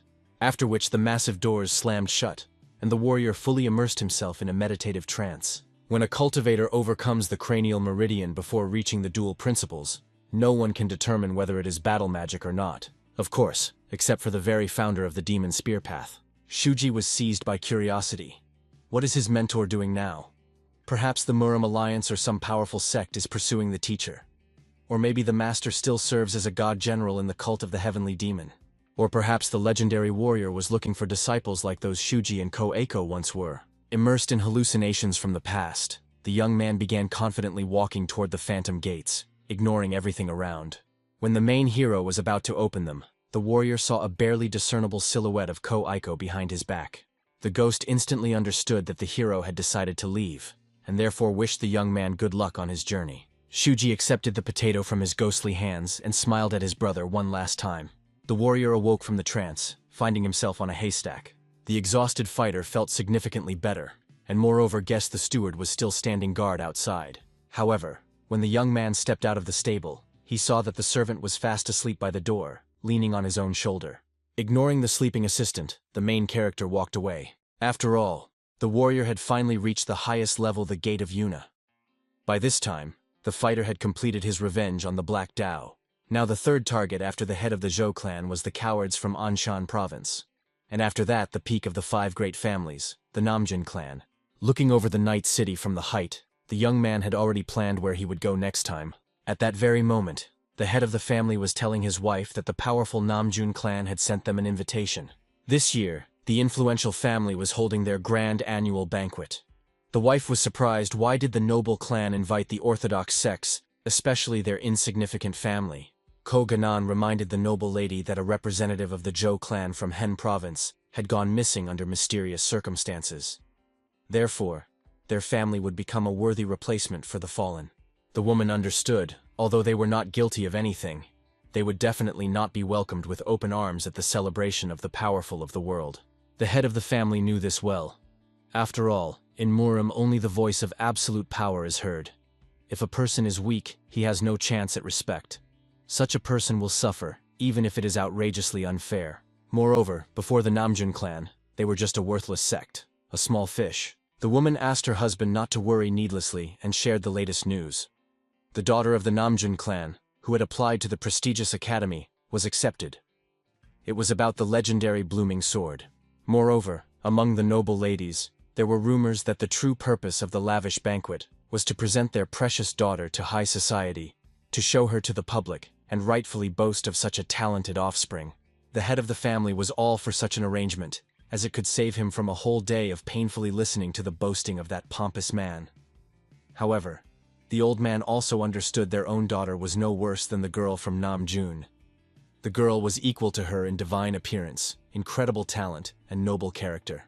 The only thing the young lady lacked was truly influential and competent parents. Therefore, the father was eager to advance his precious child before it became too late. After all, as a parent, he felt inadequate, unable to provide his daughter with everything necessary. At that very moment, the daughter herself burst in without knocking. Apologizing for the sudden intrusion, the young lady decided to show her parents the scroll sent from the renowned Muram Academy. Of course, both parents were overjoyed when they realized their precious daughter's results were so high that the girl easily got admitted to the legendary educational institution. The father immediately exclaimed that he would definitely arrange a grand banquet in honor of such a joyful event. However, the noble maiden decided to discuss the expenses for the education. Naturally, the head of the family immediately declared he would find the necessary funds, even if he had to sell all the pillars in their modest sect. All that was required from the daughter was to focus exclusively on her studies. But at that moment, the girl proudly threw a whole bag of silver ingots at her parents' feet. The young lady asked her father and mother not to worry about anything anymore. The money for her education she had already brought with her. The next day, the noble maiden calmly went to the picturesque lake to rest a little and enjoy nature. Moreover, the girl noticed one oddity after the mysterious Shuji appeared in their estate. Everything began to improve as if by magic. The lady approached the pensive young man to find out where he had been lately. After all, the warrior had disappeared for whole days. Moreover, the noblewoman noticed some changes in the servant's appearance compared to before. However, when the lad did not answer her, the girl got angry and immediately gave the silent one a sharp slap on the head. The enraged lady demanded to know why the insolent servant did not respond when she called him. Of course, the young man made it clear he simply did not want to answer her questions. In fact, the warrior was thinking about how to cause a real uproar in the Namjoon clan. The main character recalled the story of Ko Aiko from his past life. Back then, the elder of the Namyeon clan secretly conspired with the Dark Path sect and concealed a brutal attack on the Tiger Pit sect. At that time, Ko Aiko was furious at the Namjoon clan for that monstrous crime they committed, hiding behind their power. Namjoon is truly a powerful clan, famous for its colossal influence throughout the province. Therefore, the noble family had the sacred right to intervene in affairs between sects and clans. However, even within the Namjoon clan, there were rotten factions. These scoundrels turned a blind eye to what was happening in the smaller sects, and in return took generous bribes. Their names had long been on the hit list compiled by Ko Aiko. One of these traitors was even the very one who treacherously stabbed the hero in the back in his past life. At that moment, the girl, thinking about something of her own, suggested that Shuji go with her to the academy. After all, she was accepted into this legendary institution. In a past life, Ko Aiko said that he was also accepted into the academy. However, his brother could not go there due to lack of money, and he firmly believed if he had enrolled then, his fate would have turned out completely differently. Now the young lady was happy she would be able to study within the renowned walls, broaden her horizons, make useful connections, and return to revive the greatness of her family. Shuji was incredibly talented, so he could go with her to the academy. And then the boy's life would surely change for the better. The thought that the dream his brother could not achieve in the past would come true in this life brought a smile to Shuji. Surely, when the training is over, the girl will be able to fix everything else herself. The noble maiden hoped that the main hero would go on the journey with her. However, the warrior could not promise anything for sure, so he referred to unforeseen circumstances. Nevertheless, the lady decided to consider that the young man agreed to go with her. The girl only asked that the boy finish all unfinished business before leaving. The academy was located quite far from their land. The young mistress hoped that the servant owed no one, and was not bound by obligations. However, the main hero calmly admitted everything was exactly the opposite. It was he who was owed, and the girl was horrified. The noble lady perfectly understood if someone owed the warrior, he must demand the debt back and collect everything down to the last copper coin. The lady immediately angrily decided to help the boy with this matter, despite any obstacles. The main hero calmly realized the immutable truth whatever happens. Debts must be paid in full down to the last coin and the last drop of blood, until the very end. And the warrior's thoughts turned to the Namjoon clan. After a couple of days, the entire family had already arrived at the majestic walls of the Namjoon clan's estate. The courteous attendant helped the gentleman out of the carriage after such a long and exhausting journey. The head of the family thanked the girl for making the trip so comfortable. The arrivals could not believe their own eyes. The Namjoon clan was truly grand and magnificent. All the people here seemed incredibly stately and beautiful. So the rumors that the Namjoon clan recruits 300 servants solely based on beauty were absolutely true. Honestly, compared to them, the guests could not even stand nearby. However, the steward tried to console himself with the thought that they still worked much harder than those idlers. But at that very moment, Shuji was surrounded from all sides by lovely maidservants, marveling at his divine beauty and the strength of his muscular arms. The girls eagerly wanted to serve the handsome young man in every way.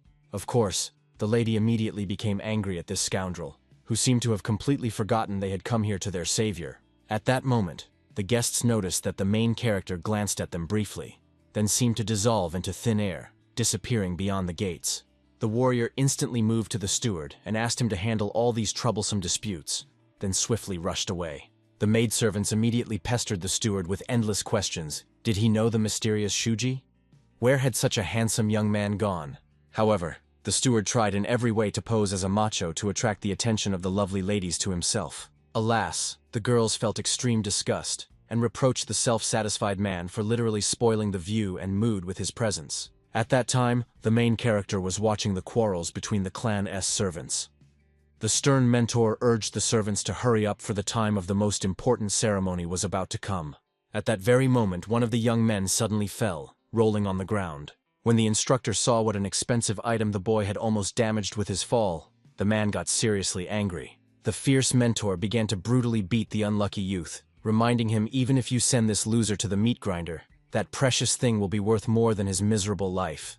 When the instructor beat the guy and got tired of the execution, the latter demanded that the unfortunate one stop causing trouble. After all, the man was already incredibly busy raising the other worthless students. After that, the stern mentor ordered the servants to throw this scum away.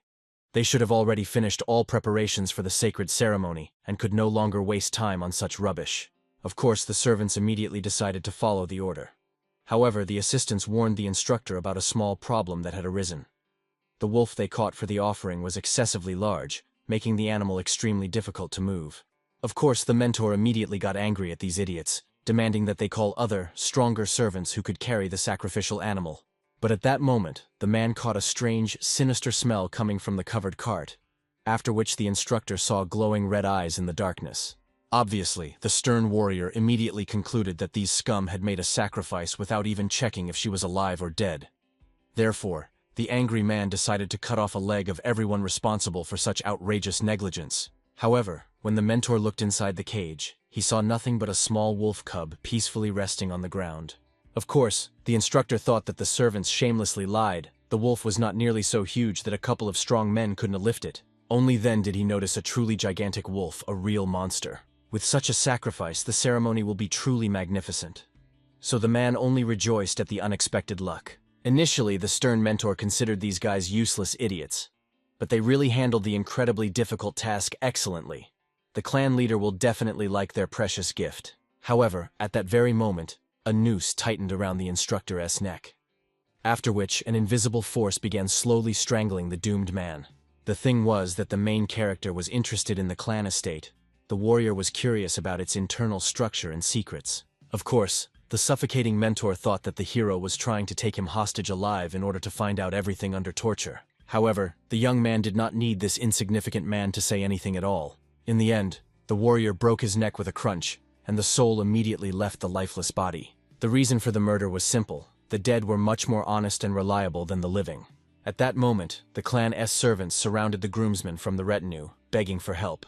Even though the arrivals were not full members of the Namjoon clan, the assistants promised to feed them generously for just one small favor. All that was required of the guests was to carry the wolf into the main hall for the ceremony. The comrades also hurried their younger friend so that he would quickly approach the cart before they encountered unforeseen problems again. Immediately after that, they hung the massive beast on metal chains to carry it with them to the ceremony. The manager demanded that these clan servants keep their word and definitely feed them as promised. Moreover, the arrivals were surprised that this wolf was incredibly heavy. The stableman even thought that perhaps the predator was somehow already pregnant. Soon, a luxurious feast began. Everyone was celebrating and having fun while the clan leader watched the festivities from above on his elevated throne. However, very soon the King of Swords, the former clan leader, grew tired of this empty entertainment. Of course, the current leader, who was also the son of the legend, tried to explain to his father that the situation was extremely tense due to the sudden fall of the Zhou clan. Moreover, it cannot be denied the Zhou clan was a branch of the Namjun clan, a distant relative of a prominent member of the Council of Elders. Naturally, the patriarch knew this well. He had seen the former leader several times in childhood. He was a cheerful child. But now, when it was revealed that he collaborated with the Black Path sects, the Zhou clan had to somehow rectify the situation.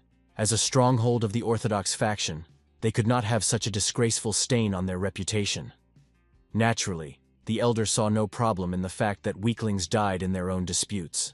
Therefore, he believed that his son was pondering many unnecessary things. He even compared earlier, he let go of anger much more easily when playing with other children in childhood. And it seemed that the patriarch was not at all troubled by the head's arguments that one should not compare the Zhou clan, the Black Path sect, and ordinary children's play. At that moment, the young lady appeared, the daughter of the elder of the Namjun clan. The girl hurriedly reported that it was time to head to the banquet hall. The patriarch of the Namjun clan immediately greeted his daughter with delight, marveling at how swiftly she had matured. The elder hoped that the young ward of the academy would be able to find a worthy husband. And the head of the family immediately resented his parent, believing that his daughter was not yet mature enough to think about marriage. However, the heiress herself believed that her grandfather was right. She needed to find a husband as soon as possible, and become a valuable support for the family. The father was horrified, fearing that his child might have developed feelings for someone. Although this was far from the truth, the young lady was well aware after graduating from the academy, everything could change drastically, and she longed to be ready for any twists of fate. For this reason, the grandfather suggested that his granddaughter immediately begin searching for a worthy groom, but to scrutinize candidates with utmost care. The main thing was not to choose a man as boring and faceless as the current head of the clan.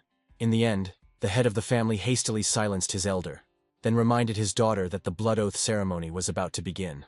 The blood oath was an ancient ritual. The blood of a slain beast was poured into a copper basin, from which those wishing to seal the alliance drank in turn. The daughter was to use the family's sacred blade to collect the sacrificial blood into the ritual vessel. It was an extremely important mission. The young heiress vowed to put all her strength into making the Namjun clan's glory shine forever. For this reason, the head decided to go to the feast with his family, and invited the patriarch to follow them. However, at that moment the elder noticed a crowd of conversing guests below, and decided to go down first. As a farewell, addressing his daughter, he asked her to vigilantly guard her sword so that no one would dare to take it from her.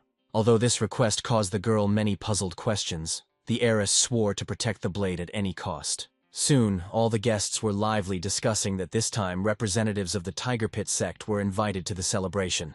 Many have heard that the Zhou clan pushed all the followers of the Tiger Pit to the sidelines. But considering that they were present here today, these rumors seemed nothing more than malicious slander. Many guests whispered that the followers of the Tiger Pit had neither money nor influence. How could they have destroyed the powerful Zhou clan and the adepts of the Black Path? Of course, listening to all these sarcastic mockeries, the head of the Tiger Pit sect could hardly control his fury. At that moment, the elder of the Palace of Fire from the Namjun clan descended to those gathered. He noticed that many guests had rather gloomy faces. The elder thought that they probably did not like the terms of the agreement, which he had drafted so carefully. Those present immediately surrounded the man, assuring that the terms of the agreement were absolutely fair. No wonder it was the work of the elder himself. Now everyone felt completely safe under the protection of the Namjun clan. In fact, it was merely hypocrisy. The guests fully understood this agreement was outright extortion. Yet they continued to praise the Namjun clan. Being chosen to study the secret arts of the clan seemed like a dream come true. Therefore, the elder noticed unfamiliar faces among the guests. He quickly realized that most likely this was the head of the Tiger Pit sect, about whom persistent rumors circulated. The man immediately bowed respectfully before the elder. It was a great honor for him to meet such a legend. The elder himself reminded Koganan that from now on they would see each other much more often, especially after the tragedy that befell the Zhou clan. Of course, Koganan immediately swore that he had no connection to this unfortunate incident, and the elder, with a threatening smile, pretended to believe these words after all. He invited the sect leader precisely because he fully trusted him. Moreover, the elder hinted that today's blood oath would be an incredible opportunity for the Tiger Pit sect. When they become wealthy by obtaining the secret art of the Namjoon clan, they would easily afford protection and still have a substantial profit left. Since the arranged marriage with the clan did not take place, this was a perfect offer. They could even give Ko Jinan's daughter as a concubine. Recently, many young women preferred becoming concubines of influential men rather than wives of unsuccessful commoners. Naturally, upon hearing this, the young lady was horrified but did not dare to object. But the head of the Namjoon clan who appeared at that moment was furious at the words he heard. The elder immediately hurried to justify himself, assuring that he only greeted the guests and chatted with them a little. However, the head seemed not to believe these words, so he demanded again to know what the elder was doing here at all. In order to somehow relieve the suffocating tension, the elder also began to laugh, explaining that the chief was too excited about the upcoming event. He explained that the new guests had questions regarding the contract, and he was simply clarifying everything for them. Ko Jinan had to play along with this lie. The elder hoped that now the head of the Namjoon clan would believe him and not worry about anything. After that, he decided to withdraw and give his place for the conversation to the chief himself. However, as he was leaving, the old man did not forget to remind Ko Jinan that they would continue their conversation another time after all. There were still many days of joint cooperation ahead.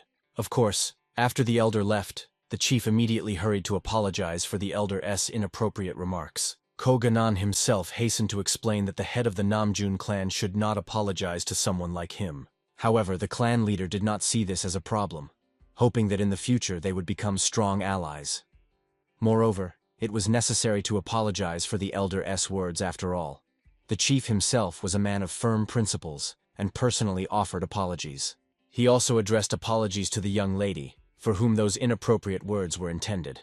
The girl, of course, accepted the apologies and made it clear that she was fine and the chief should not worry about it. At the same time, the head of Namjoon was struck by the girl he saw. He had heard that she took first place in the entrance exams to the academy, and she was truly worthy of praise. Perhaps she would become a friend or a rival to his daughter. Finally, when everyone heard the solemn sound of the drum, those present understood the time for the ceremony had come. At that moment, the young lady Namjoon also appeared, so the head of the family hurried to introduce her to the guests from the Tiger Pit sect. Both girls immediately bowed respectfully and greeted each other with respect. And of course, the young heiress Namjoon cautiously regarded the girl who took first place in the entrance exams, but showed no sign of it. Instead, she reported that the preparations for the ritual were already complete. At last, the time had come to begin the blood oath ritual. In the end, the head climbed to the top of the tower and loudly expressed his gratitude to all the valiant brothers gathered here today. Everyone immediately froze before such a majestic display of the head's power.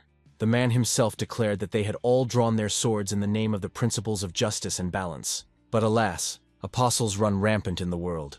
Barbarians rage in the east, and demons sow chaos in the west. The power of the Murim alliance, which should restrain them, weakens with each passing day. So today, thanks to this oath, they will become united. They will protect the justice and balance that have been preserved from generation to generation. After this speech, everyone immediately stood up and began to glorify the name of the Namjoon clan.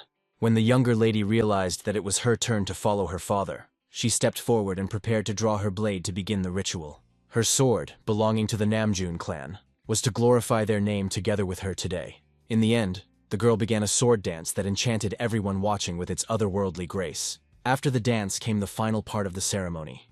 She had to put her entire essence into the tip of this blade.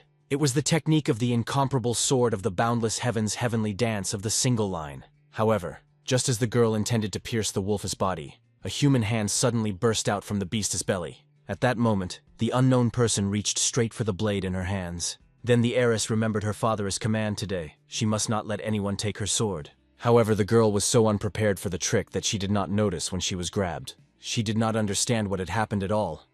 How did a person break out from inside the wolf's belly? However, the carcass was the real thing.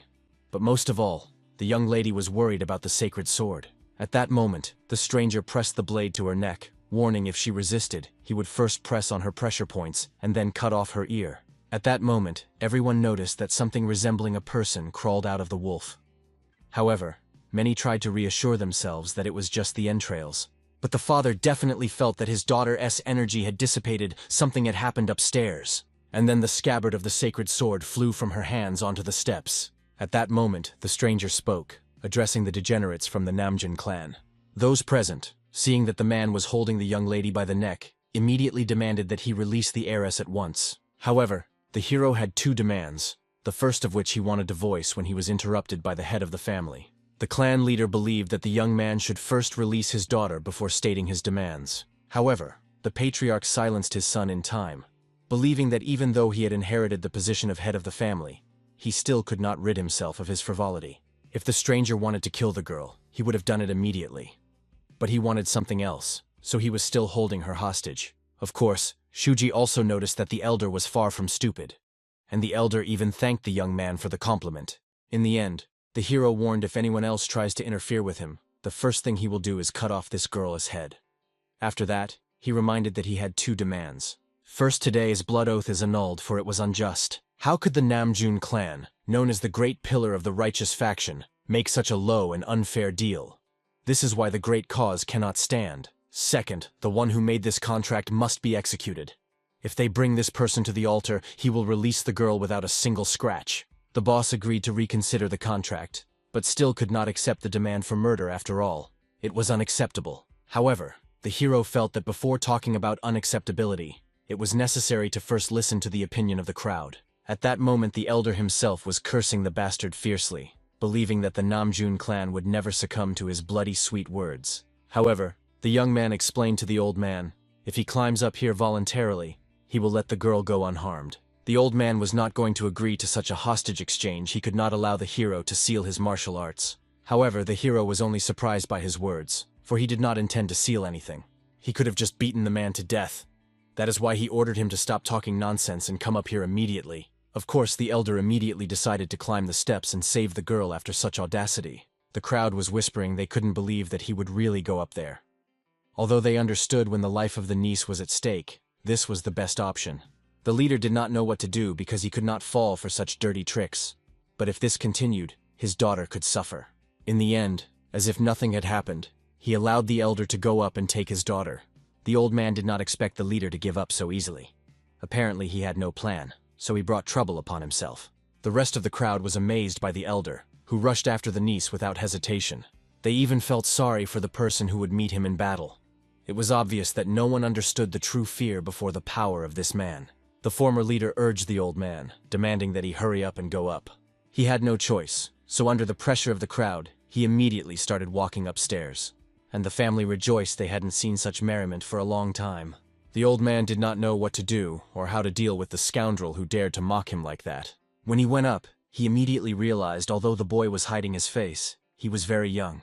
If he was not a master who had regained his youth, then the old man would easily finish him off with his bare hands. The hero was glad that they finally met again with the one who was first on his list of death row inmates. Due to his connection with the Zhou family, the elder hushed up the case of the massacre in the Tiger-S pit to avoid trouble. He also recruited Ko-Aiko, destroyed the remnants of the sect, and then declared Shuji an enemy of all Murim. Shuji, as if nothing had happened, told the elder that he had already heard from Myasnikov he was hunting his she-wolf. He did not understand why they brought another cub after killing its mother. Of course, the elder had no idea why the boy was talking nonsense. However, he explained they killed the cub so that it would not grow up and start seeking revenge. From this answer, the hero understood the elder's cruelty had not changed in this life or the previous one. He did not want to breathe the same air as such a person. He raised the sacred sword above the wolf's head, apologizing for what he was about to do. However, he promised that in return he would definitely send this one-eyed elder to hell. After that, he also released the girl, who did not understand how someone like the hero dared to do such a thing in the very heart of Namjoon's domain. She threatened that he would not escape. However, the hero explained that he would have no problems with that. Then he forcibly kissed her and pushed the girl away. Along with this, he introduced a bit of his blood poison into her body, causing her head to immediately tilt back. The head of the family panicked, believing that Shuji had violated their previous agreements. However, he hastened to explain he did not break his word. He did not wound the girl, he simply gave her poison. After which he immediately threw her off the tower. At the last moment, the leader still managed to catch his daughter and lower her carefully. Then he felt that her internal energy was dissipating. It was poison that affected the internal energy. The old man knew nothing about such poison, so he did not know who Shuji was, and all he could do was helplessly call for a healer. He ordered the other fighters to immediately seize this scoundrel. However, at that moment the hero showed everyone a bottle of antidote, warning if anyone steps onto the altar, he will smash this vial. This also applied to the old man in case he tried to escape. And of course, everyone understood this was a very cruel exchange. The hero, as if nothing had happened, took a spear straight from the corpse of the she-wolf from his belt. Recognizing this item, the elder immediately decided to find out what the hero's connection was with the demon collecting money from the unorthodox alliance. However, Shuji was not going to report. Instead, he immediately attacked even without warning. After just one attack, the old man realized the power the youth possessed was immense. The entire floor was destroyed with a single strike. Now he finally understood it was the young man who had wiped out the Zhou clan and all the adepts of the Dark Path. He intended to kill the young man. However, in the end, he himself was impaled by his spear. Immediately after that, the hero moved behind him, wielding his hammer. Of course, the elder considered him nothing more than a despicable rat who could only aim at guests. Because of his malice, he did not notice the iron spikes scattered on the ground. When he screamed in pain, Shuji, as if nothing had happened, reminded the man that he needed to obtain the antidote in his hands. However, the old man was more concerned not with the antidote, but with the fact that the hero resorted to such a pathetic trick instead of an honest fight. However, the hero absolutely did not care about his honesty. That was the whole reason. The air trembled with the anticipation of a bloody denouement. A gigantic pillar of flame tore the sky above the tower, shocking the witnesses. The warriors of the Namgun clan rushed swiftly to help. The smoke slowly dispersed, revealing the place of the clash. A powerful wave threw the elder and his disciples to the ground. The old man recognized in the enemy's movements the forbidden technique, three-level abyss. A predatory, eager smile appeared on the master's face. The bloodied enemy took a step forward, radiating a dark aura. The elder's blade fiercely flared with a blue glow. The enraged old man charged into attack with curses on his lips. The warrior in the wolf mask met the strike with icy calm. The blood-soaked hand promised the enemy a swift death.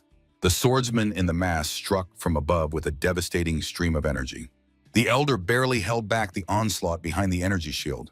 The battle turned into a chaotic whirl of sparks and steel. The enemy's strike shook the very foundation of the arena.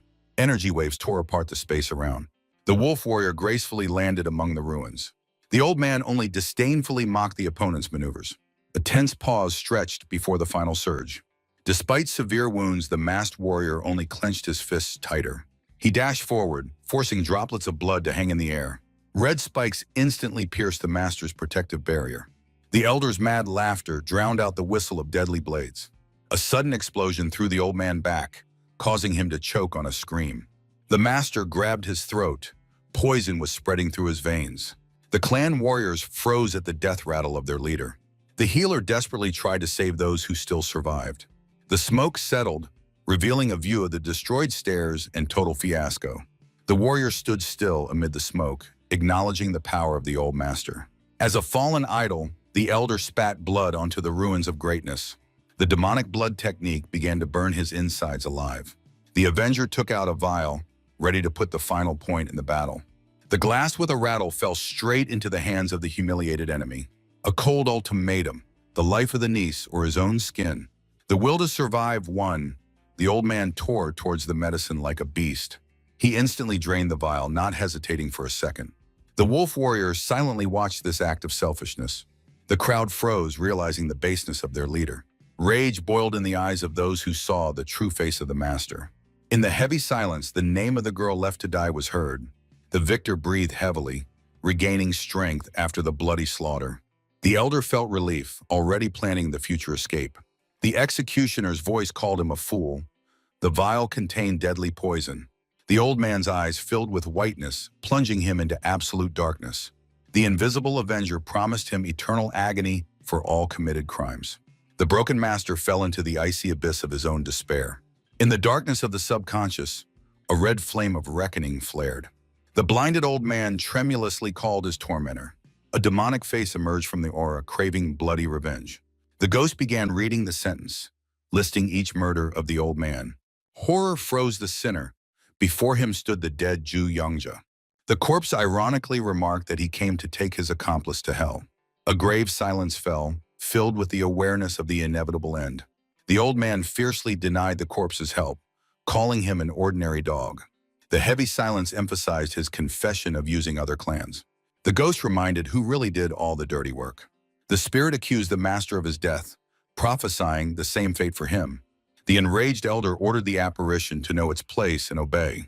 A devastating blow of blue aura was meant to tear the vision to pieces.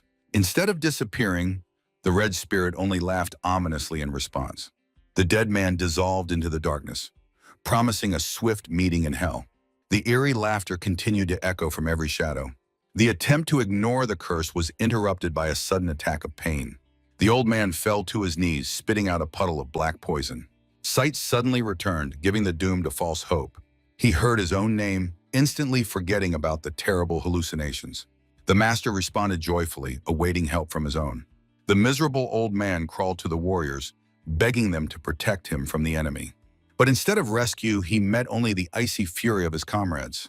The clan leader contemptuously accused him of stealing medicine for Yule. The elder babbled excuses, but no one was listening anymore. Students refused to be dogs and demanded the truth about the murder of Ju Youngja.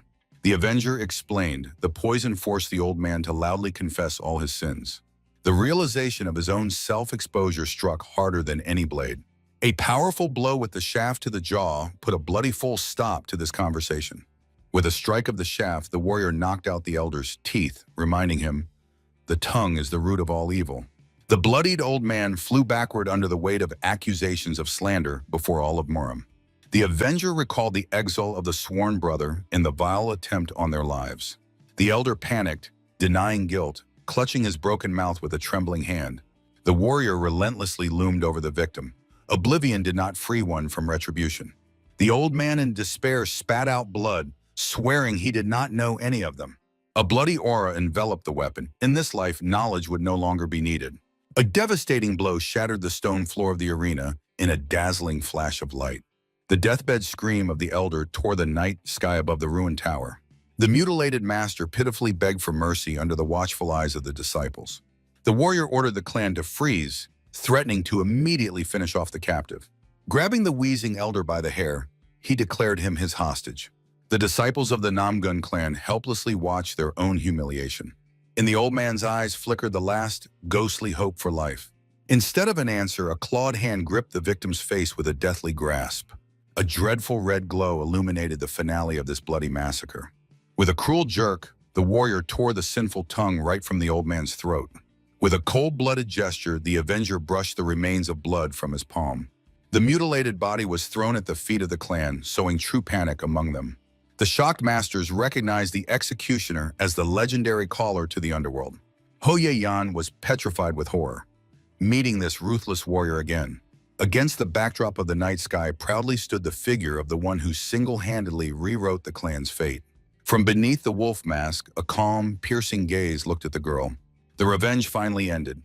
Now she was free in her choice. Someone desperately tried to find a pulse in the tortured master. The leader officially announced, "Elder Penshin is dead." The death of a master of such rank was an unheard-of disgrace for the entire family.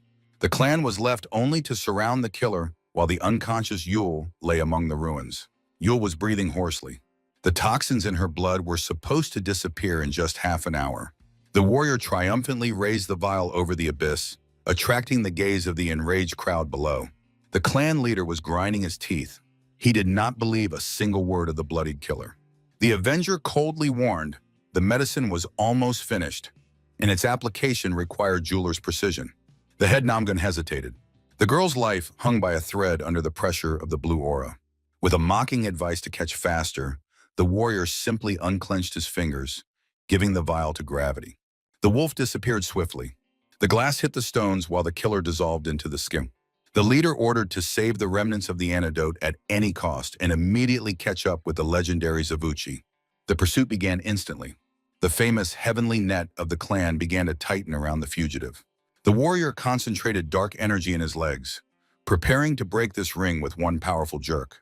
The red meteor broke through the formation. Elite students panicked and scattered in different directions.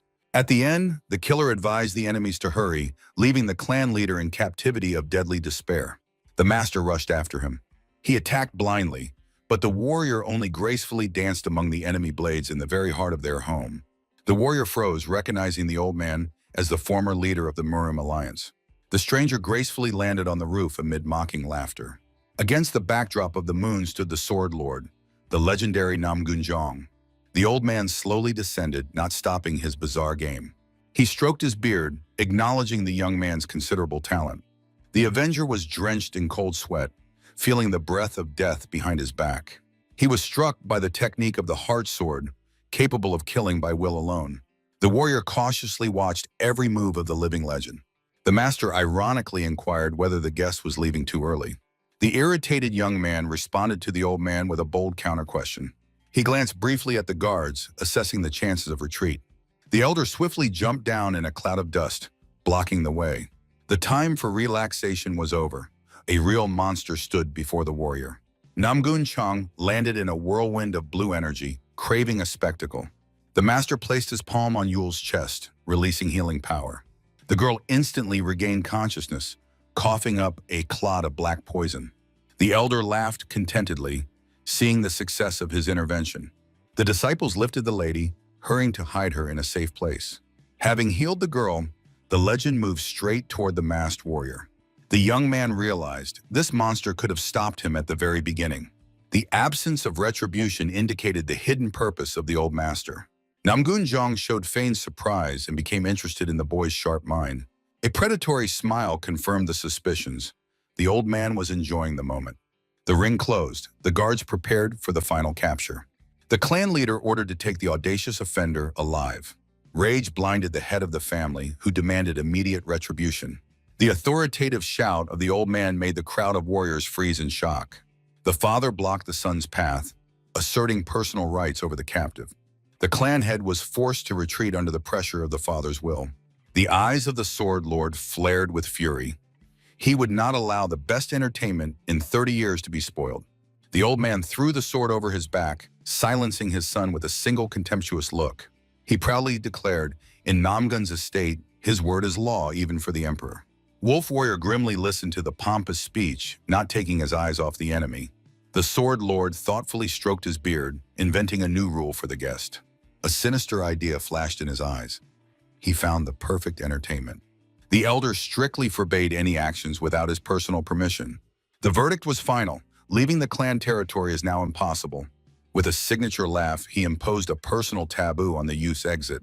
Assessing the chances of escape as negligible, the warrior demanded release conditions. Instead of explanations, the old man sharply threw his palm forward, raising the wind. He offered a handicap of 5 moves, only dodging without using the sword. The clan's disciples were stunned by such unheard-of generosity from their patriarch. The crowd could not believe that the legend valued the unknown killer so highly. The Avenger realized it was time to give his all for the sake of the mad elder. He rushed into the attack swiftly, accepting the conditions of the deadly game. Stones scattered under his feet, releasing powerful red energy. The dark aura took the form of a giant skull, ready to devour all living things. Namgun Zhang watched with admiration the awakening of true potential. The young man fiercely demanded a worthy counterattack from the legend in this duel. The energy vortex began to pull frightened students into its epicenter. The demonic strike tore through the air, but the master gracefully dodged death. With a cheerful shout, the Sword King elegantly danced amid the storm of red lightning. A pillar of red fire tore the sky, forcing the crowd to flee under the old man's laughter. The warrior froze on the ruins while blue lightning coiled around his spear. From beneath the mask, a predatory gaze calculated every weakness of the legend. The Sword King only raised his eyebrows in surprise, as if not noticing the scale of destruction. The youth pointed at the old man's hand. He instinctively grabbed the hilt, breaking the bet. The Lord of the Sword shuddered from his own weakness, realizing the power of the young enemy. The old man awkwardly justified his fear as a mere test of strength. The legendary giant sweated, vainly searching for a logical explanation for his fright. The embarrassed master suggested undoing the move to preserve at least a drop of honor. The Avenger coldly refused any handouts. Namgun Chang sincerely rejoiced at such audacity, swearing never to touch the sword again. Enveloped in blue flame, he declared the boy had only 4 attempts left. The old man's predatory smile promised true pleasure from the bloody dance. Radiating a divine aura, he invited the youth to lay down his last trump card. The old man stood before him like an insurmountable wall against which any anger shattered. The youth put his entire essence into the next devastating strike with red energy.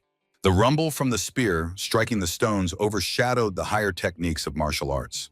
The arena exploded with a fiery stream of the power of Yola, shattering into fragments. The Sword King finally admitted he had fatally underestimated this kid. The elder barely managed to jump back from the vertical slash of red flame. The deadly wave passed mere millimeters from his face. The master demonstrated wonders of agility, avoiding a direct hit. He gathered all his aura in his palms to meet the next charge head-on. The clash of two elements threw the wolf warrior back with a powerful wave. Thick smoke rose from the hands of the legend. The block absorbed the hellish heat. Namgunjong spoke of the iron fate that united them in this battle. The sweaty youth only grimly cut off, saying such a fate was disgusting to him. The elder raised 3 fingers. The final trials awaited ahead. Ignoring the trembling in his hands, the warrior gripped the spear tighter for the decisive attack. A black and red pillar of energy thundered down onto the arena under the fierce battle cry of the warrior. Namgunjong instantly oriented himself. Now a massive energy ram was charging at him. The swordmaster raised a blue shield, heroically holding back the devastating pressure of the enemy's aura. The space around vibrated from the friction of 2 opposing elements. The explosion shook the residents while the exhausted youth barely stood on his feet. The old man was just stretching his wrists, joking about old age and aches in the bones. He instantly deciphered the boy's military past, which greatly embarrassed him. The master saw in the enemy's movements a hardened infantryman who had passed through the hell of battles. Zhang admitted, reaching such a level on one's own at this age is a true miracle. The youth boiled with rage because the legend saw through his true nature. The old man showed 2 fingers, giving the last chance for an honorable retreat. The warrior answered with a short no, and began to spin a deadly whirlwind of weapons. Powerful gusts of wind fiercely blew the robes of the Sword King. The master laughed maniacally, enjoying every second of the game. A black and red tornado surrounded the young man before the final most powerful strike. The warrior's step literally split the ground in half under the weight of his concentrated power. The eyes flashed red before the colossal horizontal blow. A wave of dark energy swept away everything in its path to the target. Namgun Chang crossed his veined arms, preparing to receive the blow with a clean block. The flow of power crashed into the elder's block with cruelty. The legend's feet slid over the tiles under the relentless pressure of the enemy. The shock wave from the clash of titans shook the entire clan residence. The elder continued to retreat under the unstoppable momentum of the strike. He rubbed his smoking hands, acknowledging the high quality of the technique striking 1,000 warriors. The exhausted youth only sighed hot air in disappointment. The Lord of the Sword retreated only half a step, which stunned even himself. The clan disciples froze. The unknown forced the unshakable legend to change stance. Namgun Chang reminded, the boy had only one single move left. The master's eyes again shone with blue death in anticipation of the finale. The warrior made a giant leap, leaving behind a bloody black trail in the sky. A giant mystical totem fell down with a rumble. With a burning gaze, the youth reached a new peak of his power. Above him stood a terrible ghost of a demonic beast, the 2nd degree of Yola's power. The king of the sword shuddered, feeling true danger from this aura. The warrior in the mask dashed into his last battle with a red flash. The son asked why the father drew the sword. The old man admitted at first it was instinct, but in the end, necessity. A shard of the blade fell on the stone. The youth's strike was so devastating that the legend had to save his own life. The Lord of the Sword stood with smoking steel in his hands. He sincerely confessed he was simply afraid of death. Before his eyes still stood the warrior in the wolf mask. For survival, the master had no other choice. Deep shock distorted Namgun's face. The realization of his own vulnerability painfully struck his pride. The elder stated, if the boy had a real spear in his hands, not bamboo, he would not have survived. He recognized the staff of the slain Master Gungai. His death was instant and merciless. Fragments of the blade struck the floor. Life itself proved more valuable than any hypocrisy. The master laughed at his own disgrace. The youth gave him a harsh but useful lesson. He was ashamed to look into the eyes of the Anhui heroes. The son silently shared this burden of shame. A heavy pause marked the collapse of the great family's reputation. The disciples bowed in reverence, promising the guests to compensate for all damages. The head of the clan officially announced the end of the bloody banquet. The servants rushed to clean up the smashed tables and overturned drums. The son wondered who this faceless ghost without a name or age could be. Namgunjong admitted, this unknown boy fought like a real scoundrel. The analysis was discouraging. The spear technique was weak, but the combat strategy was at the level of gods. The clan's prestige fell to the bottom, and the father's calm only irritated the son. The leader did not understand what benefit could be found in such a total fiasco. The old man reminded, Elder Penshin was a splinter that they finally got rid of. The son tried to deny the father's cynicism, but he advised looking for advantage in everything. Every next step of the clan now had to be part of a great political game. An investigation began. The crimes of the dead elder became an indisputable fact. All the clan's mistakes were blamed on the corpse of Penshin. The reputation was to not just be restored, but to grow. The traitor became the perfect victim to save the family's honor. Yule finally regained consciousness after the effect of the neutralized poison. The elder ordered the girl to catch the mysterious warrior alive at any cost. The son froze in confusion. Why did the father need this dangerous test for the daughter? The son got angry because of Yule's dishonor, but the old man promised to choose a partner for her himself. Namgun Chong mocked the son's conservatism, urging to learn from the whole world. The clan leader pompously compared their lineage to an unbreakable tree. The father's icy gaze instantly cooled his pride. Under the weight of authority, the clan head became embarrassed and fell silent. The world of martial arts once again resembled a stormy sea. The elder anxiously reported, Xinjiang has come into motion. At the mere mention of the name, the clan leader turned pale with mortal fear. The shadow of the demonic doctrine once again loomed over Murim. A gloomy warning of massive changes tore through the night silence. A great wave of chaos was preparing to engulf the underheaven. The action shifted to the magnificent estate of the Gates of Hudson. Autumn leaves calmly swirled around the peaceful chambers. A hand carefully placed an ancestral plaque on the altar. The man whispered a prayer for the repose of his brother. The revenge had finally been fulfilled. He promised to bear this heavy burden for the future of the school. Sudden surprise tore the master from his thoughts. The exhausted youth without a mask disgustedly brushed dirt from his hands. He confidently threw a bundle of hay to his comrade for the night. Brother Ho irritably prepared for sleep before tomorrow's battle. Disgust appeared on his face as soon as he looked closely at the straw. The man fiercely threw the hay, which turned out to be infested with fleas. The young warrior only shrugged indifferently. Warmth was more important than comfort. A brief smile revealed his joy at the presence of a true friend. The aromatic stick flared up before the altar in the silence of the night. The avenger wished the deceased peace in the afterlife. The peaceful atmosphere of the altar momentarily concealed the approach of the storm.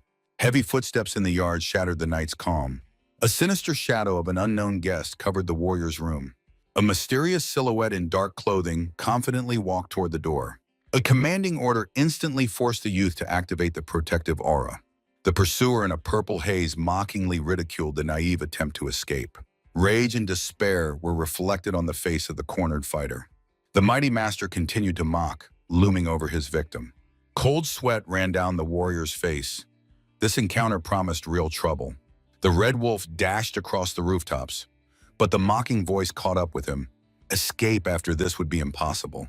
The phantom beast burst into the ranks of the guards, scattering fighters with bloody energy. The frightened soldiers recognized in the fugitive the legendary howler of the underworld. Pushing off directly from the air, the warrior soared above the heads of the stunned pursuers.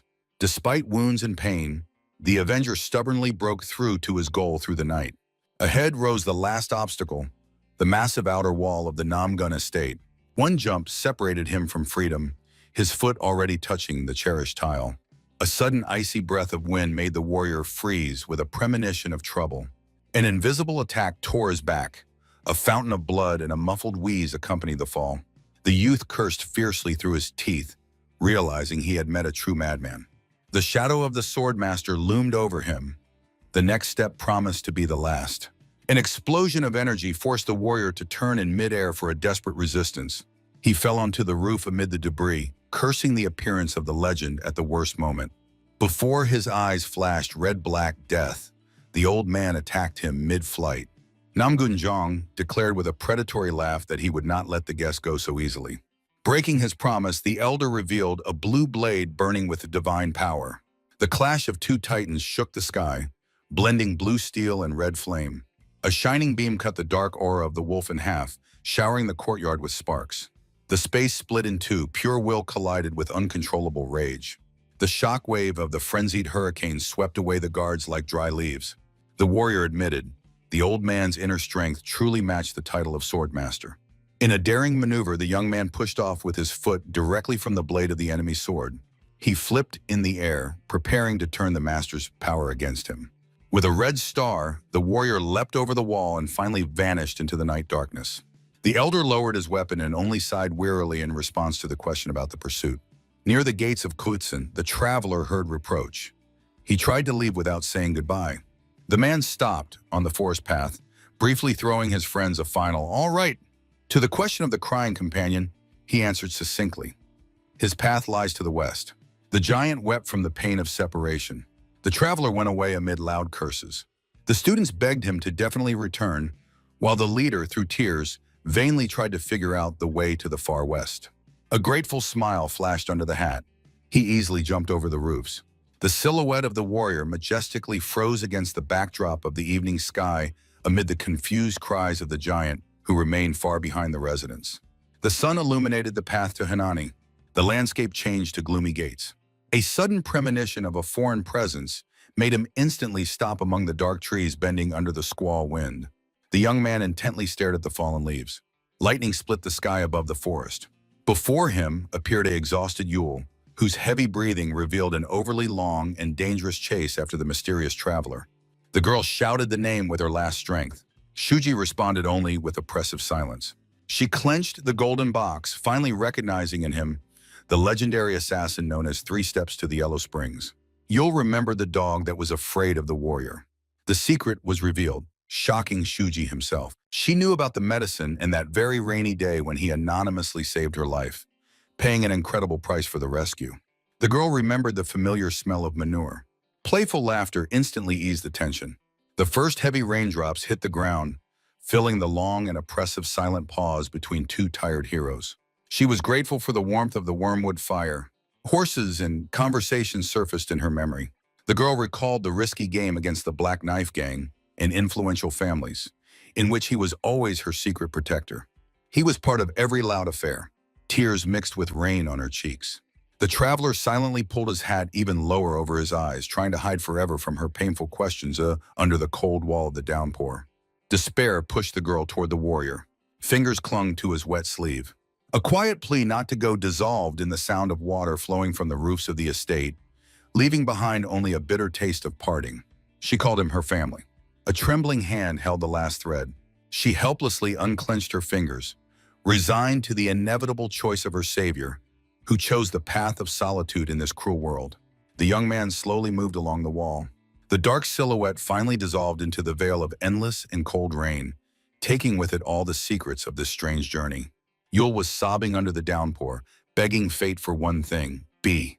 The figure in the hat disappeared into the distance, while the girl whispered, happy. Bare feet froze in a cold puddle amid absolute emptiness. She sharply turned around, raising a fountain of splashes with a desperate movement. The two parted ways, finally breaking the connection under the wall of rain. The straw hat flew off the traveler's head, swirling in a whirlwind. The garment fell into the mud, and in the silence, a promise of a new meeting sounded.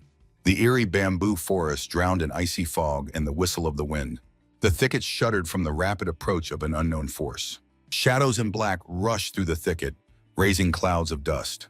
The special unit Purple Moon went hunting for the mysterious killer. The leader of the squad carefully searched for tracks, forgiving no mistakes. She remembered her grandfather's order, to find and bring the target alive. A burning blue aura revealed her irritation at the elder's whimsical will. The woman tore off the mask, exposing the maniacal smile of a predator. She had already seen the enemy chained to the wall, ready for her bloody tortures. The message about found tracks made her eyes flash with excitement. Trembling with excitement, she cast aside doubts for the sake of future triumph. The cold order searched further, tore through the forest silence. Black-blue energy cut through the bamboo. The target had to be captured at any cost. A sadistic look and a promise to bring the victim to their knees ended the scene. A majestic river gorge spread out before the tired traveler. The cracked edge of the cliff trembled under the heavy step of the wayfarer. Shuji wiped the sweat, allowing himself a short breath after the exhausting journey. The gaze fell on the floating market of Pasi. A long time had passed since his last visit. The market was bustling. Traders boasted of giant catfish and red lentils. The cook of the floating eatery warmly invited the traveler for a hot dinner. The guest placed a marten pelt on the table, but the angry cook demanded only money. The big guy threatened to throw the traveler out, but he responded with icy silence.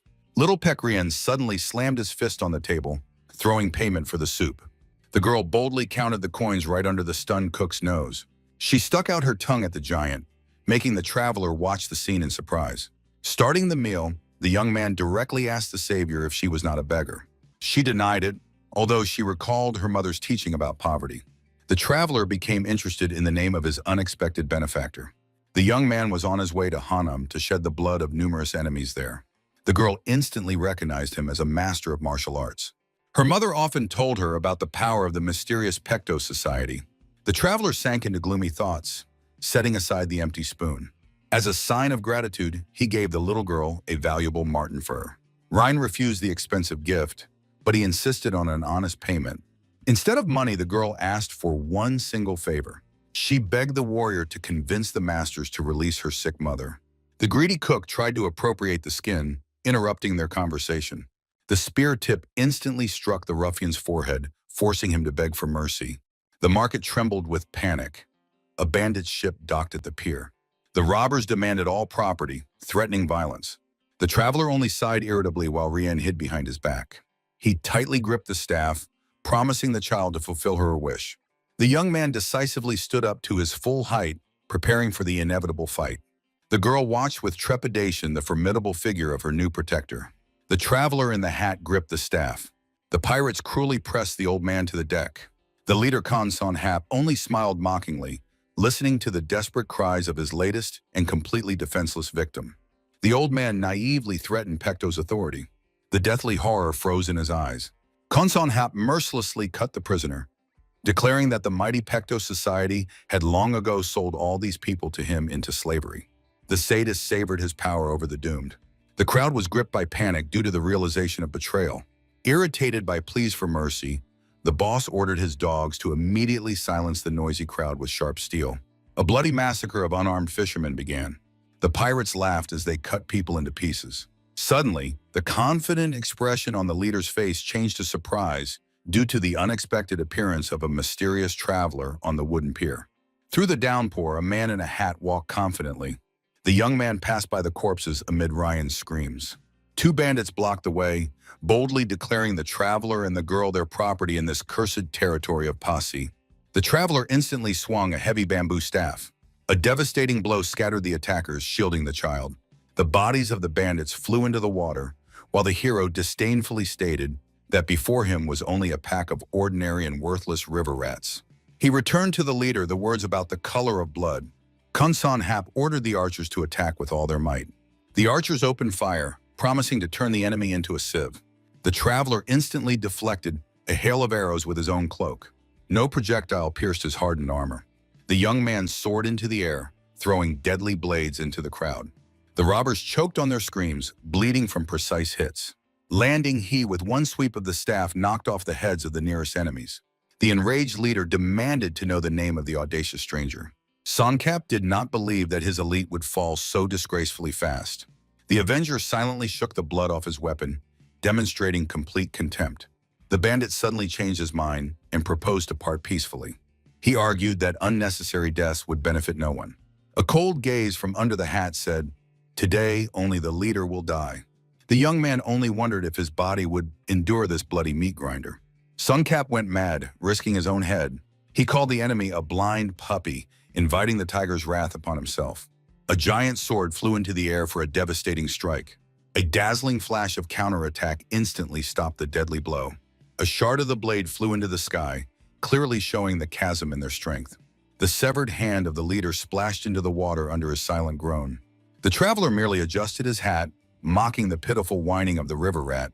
The young man adjusted his straw hat. These bandits looked better at the bottom of the river. The giant was horrified, the wrist hung like a whip. One strike broke the master. A red aura pressed on the pier. The bandit realized he had to flee immediately. A mountain of corpses covered the dock. While the leader panicked, the child searched for his mother. There was no pity in the boy's eyes. It was too late to beg for mercy. With a cry of despair, the bandit struck. The young man calmly raised a block. The enemy snarled, threatened the arrival of the elder Kondu. The boy only glanced indifferently, promised to kill him before reinforcements arrived. The giant grinned insolently. The fight began to amuse him. The boards cracked under the beast's weight. He rushed into a final attack. The staff flickered in the air. The young man easily parried every strike. A wide, sinister smile suddenly appeared on the bandit's face. The villain grabbed the little hostage. He ordered to stop, otherwise the girl would die. The bandit demanded to kneel. The boy froze, lowering his head. Little Ryan trembled. Suddenly she heard her name. The young man apologized to the child. He could not let the killers go even for her sake. Rain smiled through tears. She only asked to save her mother. A short nod. The promise was given. The boy soared into the air. The bandit was stunned by the surprise. A shadow covered the young man's face. He allowed the enemy to kill, but at one price. Cold light in the eyes, he promised the bandit the worst death in the world. The voice became ice. The boy described in detail how he would skin the enemy. Animal terror gripped the giant. Torture by fire and eternity in the pigsty awaited him. The villain tried to hide behind the names of the elders. The answer was short. No. The bloody aura took the form of claws. The entire Sado Ryan will come for his soul. The giant shrank. The hostage no longer gave him strength. Rian felt how her executioner trembled uncontrollably. Death froze in the bandit's eyes. The boy only reminded him of his sentence. The wave of the staff cut through the air. It is time to go to the pigs. The merchant wept, praising the unknown savior. Others objected. They were protected by the old man with a whip. Testimonies were confused. Someone mentioned the silent giant. Fantasies multiplied the images of bearded heroes and superhumans. The woman master tried to find logic in this chaos. Before his eyes stood the killer of clans. He was definitely not a righteous man. But it was he who cleared the pier of bandits. She hesitated, a noble avenger or an ordinary thief? Suddenly, the cold of death gripped her throat. The shadow in the skull threatened to cut everyone out, starting with the child. The woman shuddered. The voice in the darkness assured he is not an enemy. Rain confidently stood up for the beggar boy. Figures in cloaks grew on the slope. The leader jumped down. Familiar colors made the woman tense. The commander ordered the squad to stop. Before the crowd stood the warriors of the Union of Schools. She bowed, citing personal matters at home. The representative of the union was surprised to meet the academy instructor. The purpose of the visit was grim. They were pursuing a dangerous fugitive. What she heard made her heart stop. The criminal killed his own sister and became a dog of the devil's cult. The alliance begged the Namgun clan for urgent help. The woman politely refused, waiting for the head of the house's decision. The commander retreated before the name of the elder sword. An order was given to accelerate the pace. The killer was very close. The squad disappeared into the darkness under the anxious gaze of the guards. The cloaked squad moved downstream. The trail of their target led straight through Posse. The woman realized. The route of the elusive villain strangely coincided with the path of the deadly plum blossom. She suspected that it was the plum blossom who dealt with the outpost guards. The woman ordered the people to only follow and not engage in battle. Her gaze became steel. The squad's true mission was far more important than random skirmishes. Tension was rising. Their goal remained unchanged. The young man in the hat jumped down to the lonely grave. Nearby lay fresh food and wine. The rustle in the reeds made him turn around. A stranger emerged from the shadow. The long-haired swordsman introduced himself as a traveler and politely apologized for the intrusion. The boy squinted. He was curious who and for whom these gifts were left. The stranger did not know the name of the deceased. This only increased the boy's suspicions. The swordsman simply felt pity for the abandoned soul in this forgotten place. A predatory smile spread across his face. He quickly sat down nearby, holding his weapon at the ready. The black blade was stuck in the ground. The stranger paid deep respect to the dead man. He praised the boy's nobility and promised him a generous reward. The traveler offered his priceless sword as a gift for the respect shown to the grave. Laughter was heard from under the hat. The young man replied that the guest's head was worth 10 times more. The boy's fingers gripped the weapon's shaft with a death grip. His eyes flashed red. He ordered the enemy to finally draw the steel. The air vibrated with the thirst for murder. The young man recognized Oyan, the legendary plum blossom. The head of such a criminal was worth 1,000 gold coins, far more than any blade. The grip on the black shaft tightened. The fight was inevitable. Meanwhile, the river was filled with boats. The bandits were ordered to kill everyone indiscriminately. One of the robbers noticed the figures on the shore and froze. The crowd shouted and rushed into the water. The riverway outpost came for its revenge. Ojan slowly drew his sword. He was interested in only one thing, who the young man was to his father. No one, came the cold reply. The swordsman suspected a trap. Coincidences of this level do not happen. He took a stance, listing the dishes on the grave, the very ones his late father loved. The boy stepped forward, enveloped in a dark aura. He also liked such a menu. Rage twisted Oyon's face. He was not going to believe these tales. The boy scratched his chin indifferently. To believe or not was everyone's own business. The bandit's screams shattered the silence. The crowd rushed into attack. Ojan walked through the enemies as if through fog. He was only interested in the youth's route. Henan, a brief answer against the backdrop of bloody petals. The sword cut the bandits in half. Mount Huashan was very close. The question of revenge only provoked a predatory smile. He was looking for the one who had become almost a teacher to him. Ojan irritably parried the strike. Words too vague. The world is complicated. Some connections had no names. A bloody massacre began. Two masters turned the battlefield into a whirlwind of death. The youth's weapon flared crimson.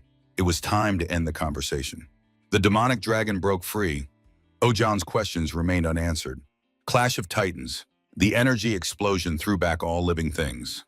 The swordsman of the five-colored plum. The youth acknowledged the enemy's strength. Rage blinded Ojan. This name was a curse for him. A wave of red energy covered the shore. The boy barely held back the onslaught. Why did the proud name become a burden? Killer of his own sister. The traitor who joined the cult of demons. Ojan's sword flared with hellfire. A storm was approaching. The air grew heavy. The aura of death changed. A leap. Illusory flowers of the deadly plum blossomed in the air. A deadly rain of petals fell upon the target. Even wounded, Ojan remained a monster. The shockwave pressed the young man into the ground. The flower technique tore through stone and flesh. It was chaos where reality mixed with illusion. Focusing, the boy found the only way out. The true target was hidden behind a wall of pink petals. The red-haired giant rushed into attack through the plum petals. A dull blow sounded. The swordsman barely held back the boy's black staff. The steel groaned under the pressure of the wood. A sharp thrust threw the enemy back. Ojan barely stayed on his feet. The bloodied master breathed heavily, leaning on his blade. The boy coldly stated, with a healthy hand, he would have already cut off the opponent's head. An eye under the hat flashed ominously. The young man confirmed. The rules of the game had changed. The wounded swordsman shouted a curse, but the boy had already seized the weapon. The sky was torn apart by signal rockets. The Alliance hounds squeezed them into a ring. Ojan froze. New shadows emerged from the darkness. The trap snapped shut. Warriors in cloaks surrounded the shore. It became clear the slaughter on the pier was not accidental. The masters found themselves in the center of a three-way battle amid mountains of corpses. The youth asked if the Plum Blossom had brought the Namgun clan hunters with him. The warriors recognized the red-haired deserter Huashan, the weapon of death.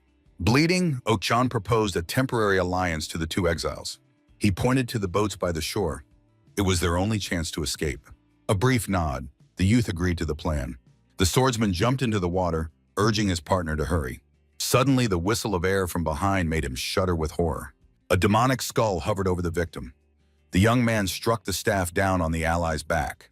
A cry of betrayal tore through the night. Ojan did not expect such treachery. A bloody flash killed the swordsman face down on the ground. The young man only mocked. The villain fell for the cheap trick too easily. The boy roughly grabbed the unconscious body by the collar. The demonic aura blazed. He remembered another master who paid the same price for trust. Despair clouded Ojan's mind, making him easy prey. The young man ironically advised the enemy not to be ashamed of his defeat. A woman from the Namgun clan froze in shock at what she saw. The second warrior stepped forward. He demanded explanations for this madness. The Namgun commander gave the order, "Take the young man immediately." Swords flew out of sheaths, but the fighters froze in horror. A heavy staff shattered the moored boat into splinters. The woman shuddered. This guy was a real psycho. The young man threw Ojan's body over his shoulder. He destroyed the remaining vessels and set off. The woman raged. She ordered not to let him escape by water. The clan warriors rushed straight across the river surface, chasing the fugitive. The boy struck the water with the staff. A column of splashes blinded the pursuers. A giant wall of water threw the squad back. The path was clear. The female master called the elite. Time to go all in. The squad leader jumped into the boat. He demanded to hand over the flowers of death. The young man repelled the attack. A pink flash of energy tore through the night. The warrior threatened the alliance with wrath for kidnapping a common enemy. The boy did not listen. With a powerful strike, he threw the commander overboard. He slid over the waves, turning to his subordinates. At the sight of the boat, the man's blood ran cold. Behind the boy, a gigantic demonic silhouette rose.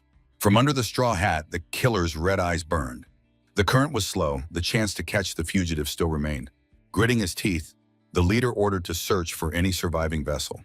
The chase continued under the cover of deep darkness. The downpour began. The mountains hid behind a wall of rain. That night, Hungun and Eiko died. The man bent over his friend's body. He mourned the loss, recalling their first meeting. Suddenly, a voice asked if he was not a disciple of the right messenger. In front of him stood General Wu Ziun. The demonic doctrine had found its successors. In the box lay the head of the traitor who once plunged the world into chaos. The general burned the remains of the enemy. Now he became indebted to the young warriors. In the light of the bonfire, Wu Ziun bowed in reverence. He himself was the legendary Flowers of Death. Wu Ziun was too honest for the demonic cult. The youth stood before him in a fiery circle of rocks. Tension scorched the air before the inevitable battle. Steel clashed. The pursuers shuddered in horror under a shower of petals. A blood-pink slash of the sword scattered the enemies like trash. The youth watched from the shadows. He was learning, although none of them acknowledged another as a teacher. The blade returned to its sheath. Wu Ziun threw, "If you can't keep up, get lost." The boy stepped forward. He would leave only when he had taken all the knowledge. The swordsman's face remained stone cold, both in conversation and in execution. But one day, amidst the tall grass, he changed. They stopped near the old grave of Father Wu Ziun. The swordsman sadly recalled the old man's favorite dish, which he never managed to bring. Only the quiet whisper of the wind promised to fulfill this debt later. Wu Ziun suddenly asked, "If I die, bury me nearby." The young man nodded gloomily, begging not to invite trouble with words. Fear pierced reality. The promise remained unfulfilled. Before his eyes appeared the bloodied face of the dead master. The mentor's head fluttered on a pole under mocking banners. A raven settled on the crown. 91 enemies and 32 wounds. The price of his death. The mutilated face was displayed at the Washan gates for the crowd's amusement. The body was dismembered and thrown into the river. The youth's rage turned into black flame. The time has come to repay the debt. The spear was once again in hands. The Huashan stairs trembled with panic. The school was attacked by an unknown. Metal scraped against stone. A merciless answer to all questions. One person broke through the defense. The shadow of death covered the gates. The warriors recognized the old spear. The aura of the killer pulsed with hatred. The elder turned pale. A whisper ran through the crowd. King of the Spear? The gray-haired master did not understand why the legend had come to their doorstep. Cold steam rose from the lips. He came for the remains of the Flowers of Death. A demon grew behind the back. From that day, the king became the demon of the spear. Ojan suddenly woke up in a cold sweat. It was only a terrible dream. Ojan woke up by the fire. Before him sat his recent executioner. The swordsman fiercely clenched his teeth under the icy gaze of the youth. The nape of the neck was splitting with pain. Ojan did not understand who the stranger was. Shame surfaced in memory, a blow in the back and a face in the mud before the eyes of enemies. The young man recalled he was the only reason the swordsman was still breathing. Fish crackled appetizingly over the campfire. Hunger defeated pride. Ojan began to eat, changing anger to mercy. He unexpectedly bowed his head. The first thank you sounded sincere. The debt of life lay on Ojan's shoulders. The young man saw in him a genius who once shook the world. The question about the reason for the chase was asked directly. The answer was bitter. The world considered him a murderer and rapist of his own sister. The young man denied it. He felt that could not be true. The stranger's trust struck Ojan harder than the betrayal of loved ones. A heavy silence fell between them. The cave walls reliably hid them from the night wind. The swordsman asked for a moment of attention. He decided to reveal the true truth. Even the legends of past lives did not know this story. There was a young man, began his tale Ojan. It was a truth the world preferred not to notice. The young Wu Ziun swiftly dealt with his opponent in the tournament arena. The fallen enemy acknowledged the strength of the future master. The tournament ended with the absolute triumph of the wandering warrior. The crowd chanted the name of the new hero. The reward was worthy. Marriage to the beauty Zhangya. The bride's tender gaze promised a happy future among the petals. He became an invincible shield for the new family, covering the battlefield with the corpses of enemies. Statny, rich, and incredibly powerful. The world knew him as the Jade Dragon. Ouyang sadly confirmed this fact. The young man sought to find out what had destroyed this perfect life. The dragon's fame reached the elders of the great Huashan school. The young man was invited to Huashan. He became a Taoist and received the honorary guardian sword. The golden times began, recognition from mentors and sincere respect from brothers. And at home, his beloved wife always awaited him. But the idol shattered. Ouyang clenched his teeth to a grind by the campfire. His younger training sister, Yue Minyin, watched the stranger's happiness from afar. A tear rolled down her cheek as her heart tore with pain. They were considered the perfect duo and called Wu and Yue of Huashan. One day he approached her with an unexpected request. The young man awkwardly asked what gifts women usually like. Menon froze. She did not expect such a question. Blushing with embarrassment, the girl advised buying a hairpin. The brother joyfully grabbed her by the shoulders and thanked her for the help. He happily ran to buy the gift, and she remained trembling from his touch. Winter came. At the snowy market, the girl saw her brother again. She wanted to call him, but suddenly froze. Joy instantly turned into horror. What she saw plunged her world into complete darkness. The young man gently smiled at his wife, not noticing his sister in the crowd. The couple walked on, dissolving into the winter bustle. The cold wind swept away the tracks. The girl tried to forget this moment, like a terrible dream.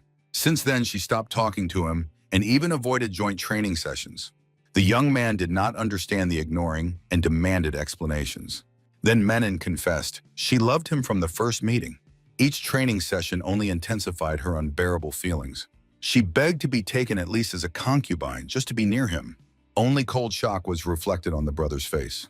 He began to avoid her even more, leaving the girl alone with her grief. The young man fell to his knees before the patriarch, begging for permission to leave the mountains. But that very night, a real tragedy struck. The log cracked in the fire. Everything started on a similarly moonless night. Ouyang clenched his teeth. The past burned him with pain again. His eyes filled with blood. That day, his wife was treacherously poisoned.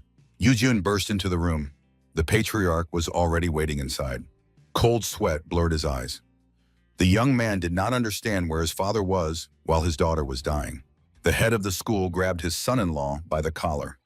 He accused the sword guardian of worthlessness. The young man stepped back, crushed by the icy gazes of the elders. Pale Zhangya lay in the coffin. A thin trickle of blood had frozen on her lips. His pupils narrowed in shock. Only a dead ringing filled his ears. A cry of despair tore through the silence of the room. He had lost his world. 3 years passed. The wind howled over the lonely grave in the cemetery. Yujun hid from people in a straw hut near his wife. Suddenly, Menying appeared. Through tears, she called her elder brother. The girl fell into his arms. She begged to stop the mourning and finally live. Her fingers touched his face. She wanted him to belong only to her. The young man pushed her hand away with disgust. He fled into the night darkness, ignoring his sister's desperate screams. Loyalty was stronger than temptation. He spent the night under the cold dew at the foot. The next morning, he was arrested, without any explanations or pity. Rage blazed in Ouyang's eyes. The trap closed instantly. The bound hero knelt. The elder's shadow covered the Huashan courtyard. A formidable warrior with a massive sword stood opposite yesterday's favorite. Attempts to find out the truth were stopped by a harsh order to remain silent. A terrible accusation sounded: rape and murder of Menon. The crowd demanded blood. Yesterday's brothers cursed his name and demanded death. Tears of injustice choked the young man. He found himself at the center of a terrible slander. He tried to prove his innocence, admitting even the smallest sins. As a sign of his honesty, he cut off his own hand, but the lie proved stronger than the flesh. In the flickers and tufkers of this campfire sat an exile. Thus was born the Plum Blossom Killer. Ouyang clenched his fist in anger. The mark of the plum blossom on his sister's chest meant one thing: the killer was a sword guardian just like him. The young man only thoughtfully touched his lips. The masterful trap worked perfectly. The swordsman recalled years of wandering. Even those from whom he sought refuge tried to betray him to the Alliance. The Orthodox schools turned out to be mere trash. The demonic cult became the only way out. If the world baptized him a demon, he would become one. Ouyang tightly gripped the sword hilt. In the cult, he had to gather strength for revenge. A bloody aura covered the cave. The swordsman swore to tear apart the one who ruined his family. The boy listened to this confession in complete silence. Suddenly, he silently pointed deep into the tunnel. Ahead lay the Kaochin Prefecture, the border of Hubei province. The young man promised to show the secret path straight to Xinjiang, the stronghold of the demonic doctrine. His predatory gaze left no room for doubt. Zhao shuddered. He did not understand the savior's motives and suspected him of being a member of the cult. The young man ignored the question. Putting on his hat, he said only one condition. The swordsman had to either keep up with him or go in all four directions. Ahead was Hubei, the domain of the Wudang school. Zhao barely contained his panic. Alliance cities were scattered everywhere. The question of how to bypass the wall seemed absurd to the young man. The plan was insane, just break through by force. A breakthrough, an instant counterattack, in the complete destruction of the elite hunter squad. Zhao froze. It sounded like pure suicide. Logic suggested that it was impossible. They had neither the strength nor the means. The swordsman burst out shouting. He reminded them of the deadly danger of the heavenly nets. For the young man, the Marimu elite were just a pack of dogs. The breakthrough seemed to him too easy a task. Zhao completely lost the gift of speech from such confidence. The boy grabbed the staff. His companion had not yet realized the true scale of this war. A brief order, and the young man moved into the darkness. He promised to be behind the wall in half a day. Massive gates of Kaochin rose ahead, surrounded by a crowd. The hum of voices and the crush prevailed in the queue for inspection.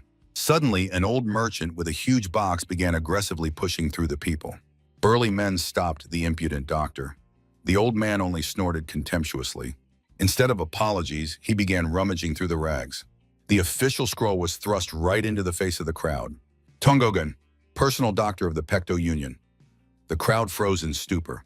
Feeling the power, the old man began to chase people away with a stick and threaten them in the name of Mr. Tokunja.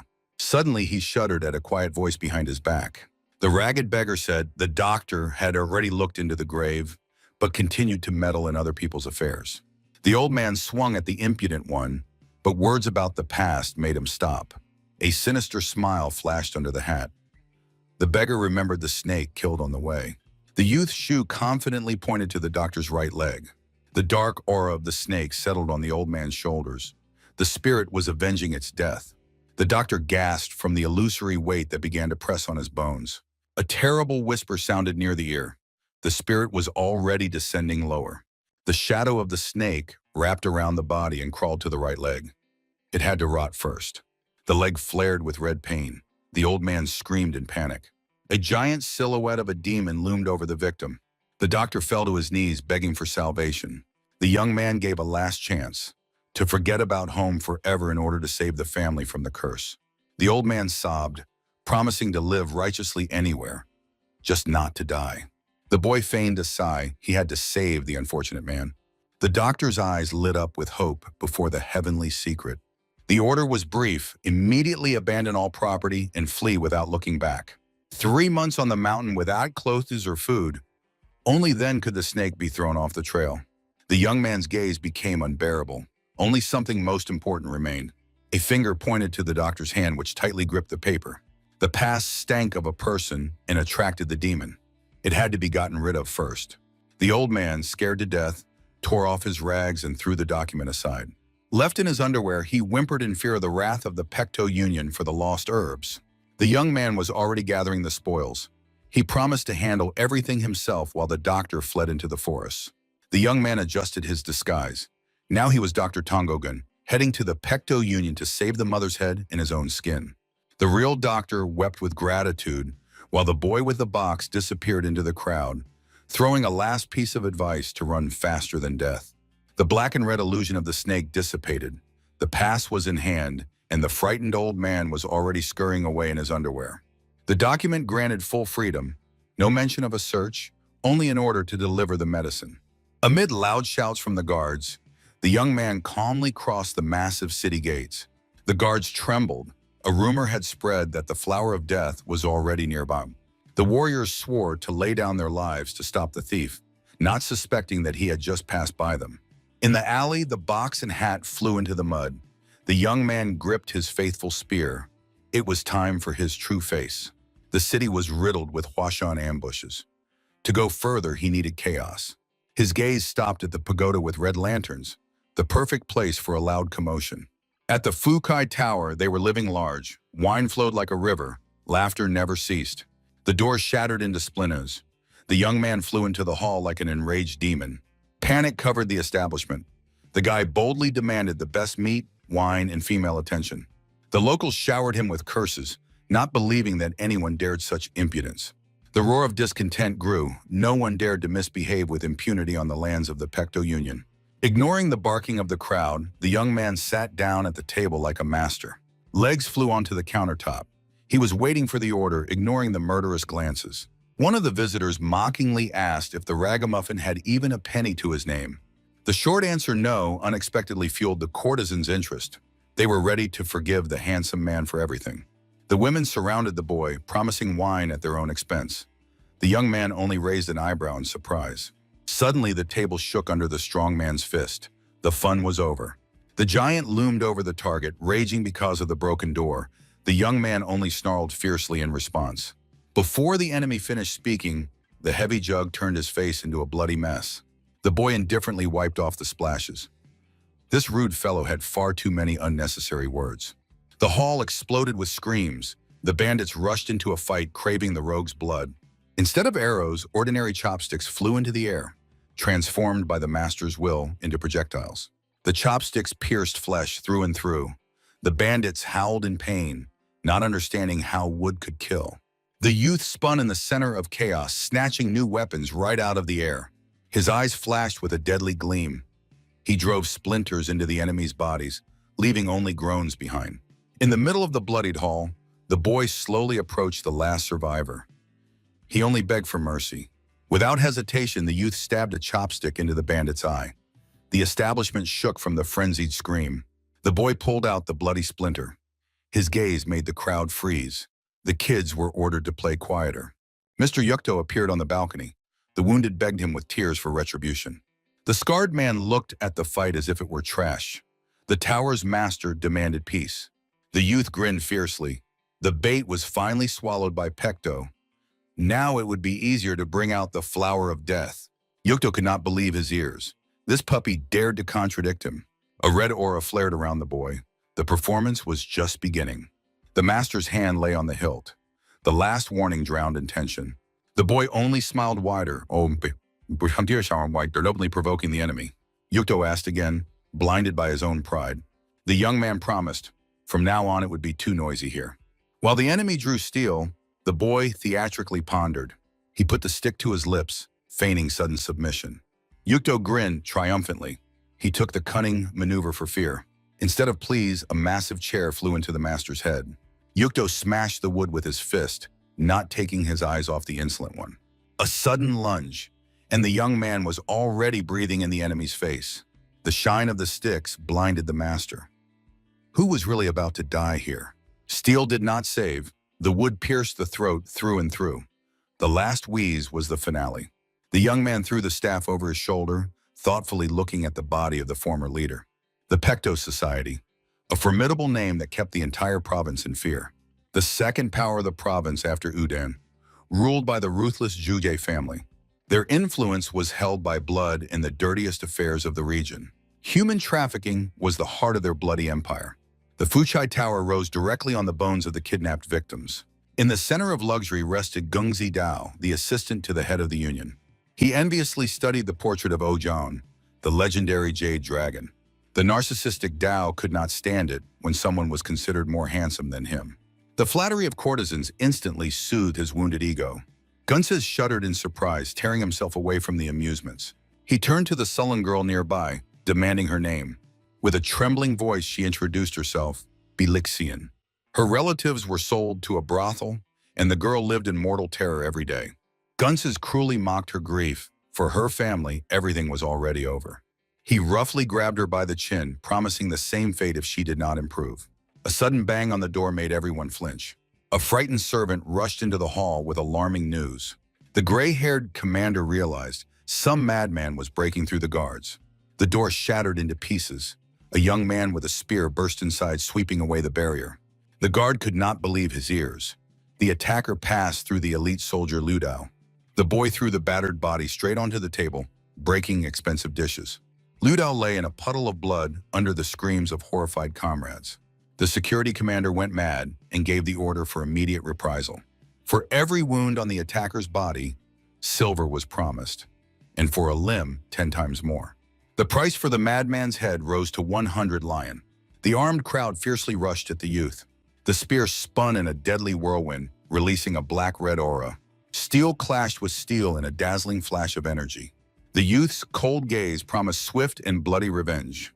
With a dreadful crunch, the weapon broke the skull of the first attacker. Blood splattered on the walls. The commander watched the slaughter in a stupor. Another bandit fell onto the blood-stained floor with a broken face. The gray-haired warrior realized before him was not an ordinary rogue, but a deadly threat. The young man acted like a perfect killing machine. Demonic light in the eyes, and sharp shells shredded the flesh of the enemies. The bandits began to retreat in panic before the professional executioner. Fingers tightly gripped the bloodied shaft. There was no mercy. The boy tore the spear from the flesh. The enemy wheezed, and the young man was already waiting for the next ones. Two lunged with curses. The young man indifferently crushed the throat of the wounded with his foot. One swift strike.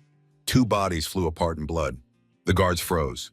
The madman covered himself with the corpse of their comrade like a shield. The commander nodded to a fighter named Erdao. Time for the elite.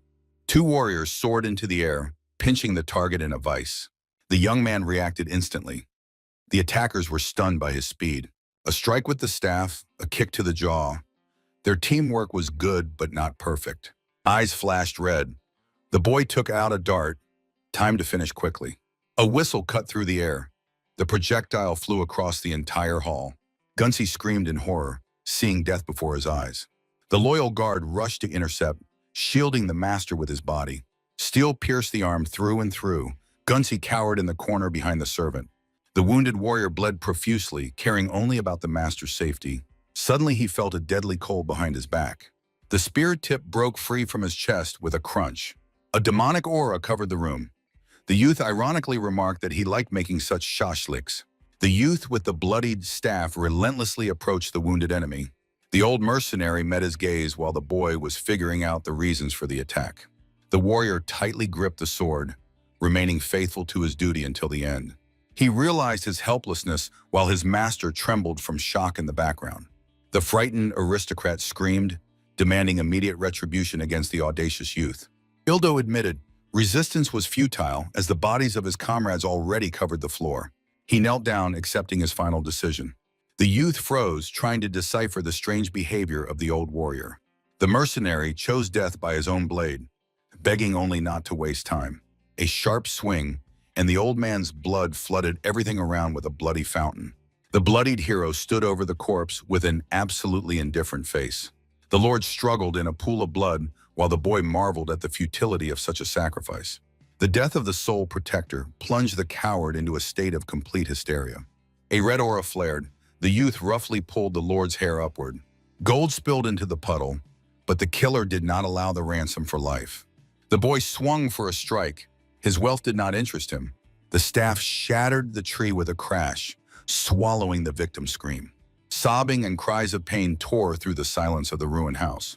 A series of devastating blows turned the gentleman's face into a complete mess.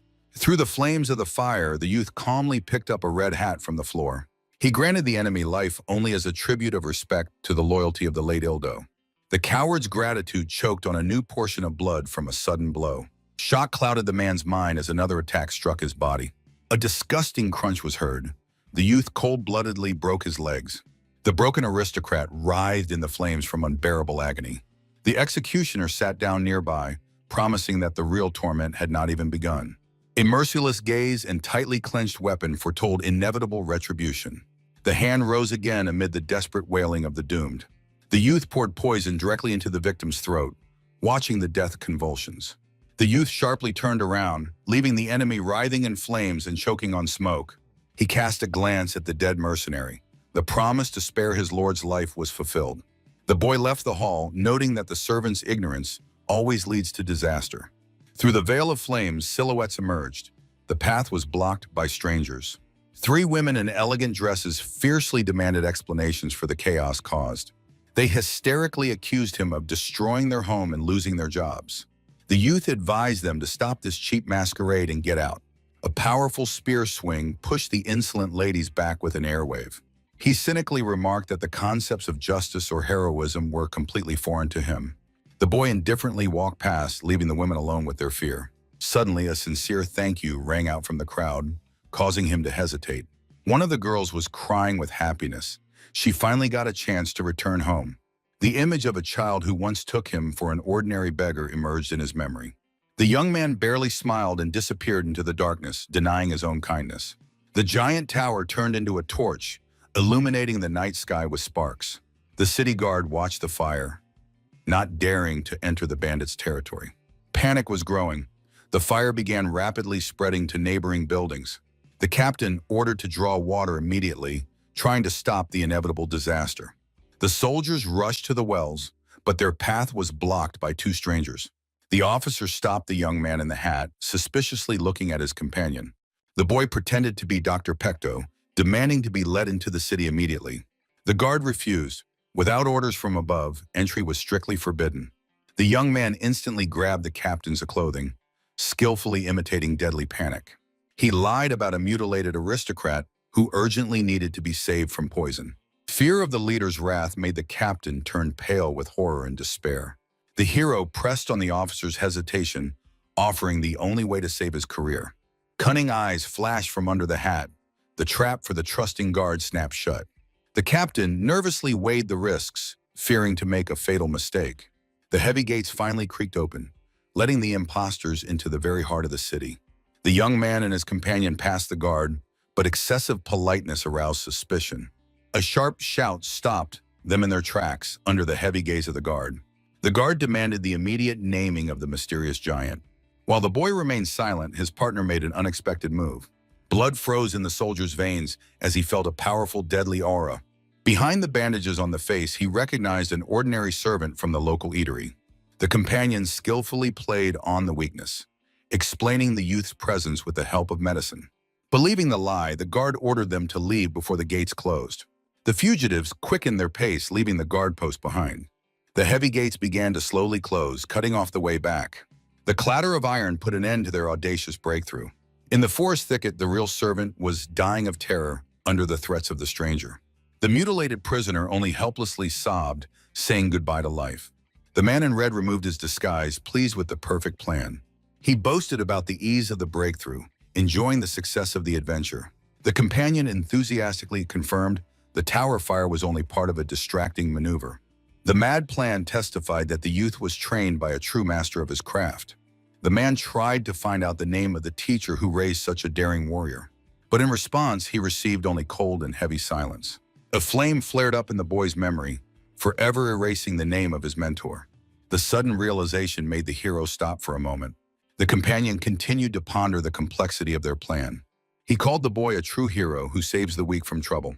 The townspeople's shouts about the arsonist psychopath sharply changed the pompous mood. The silent reproach in the youth's gaze made the man awkwardly fall silent. The boy curtly said that it was time for dinner and turned towards the building.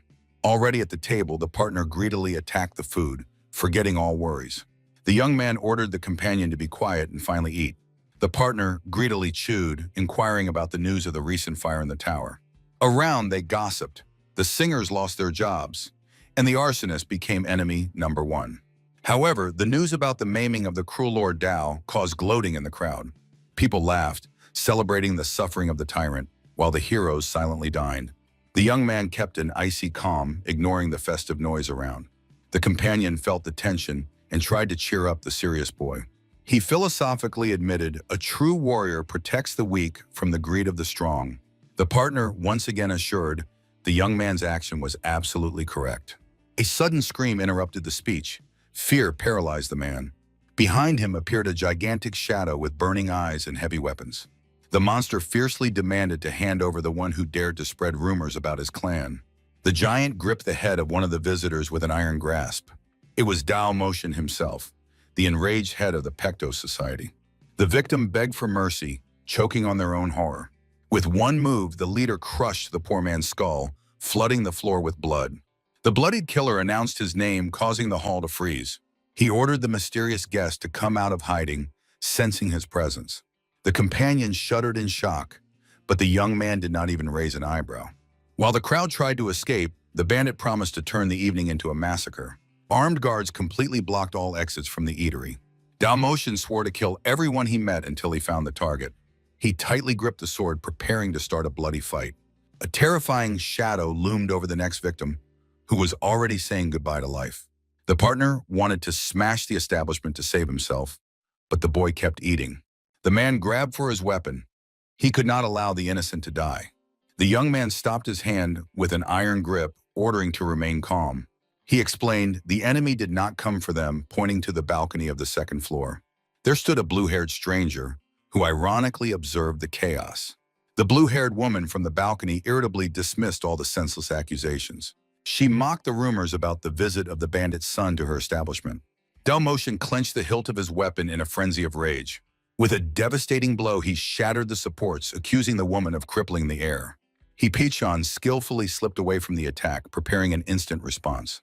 She flew above the enemy and delivered a painful strike, stunning the witnesses. The woman introduced herself coldly, the legendary Pichon, leader of the Yangtze bandits. One of the 12 rulers of the river states gracefully landed after the lunge. The formidable clan leader froze in shock. The mythical warrior turned out to be a woman.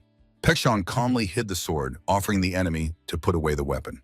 But Dao refused. He was not going to forgive the humiliation of his son. The woman only shrugged. She was exclusively interested in the killer of the subordinate. She arrived to find the unknown person who disrupted her secret operation. Pichon assured that she had not seen Dao's son after discussing the details of the deal.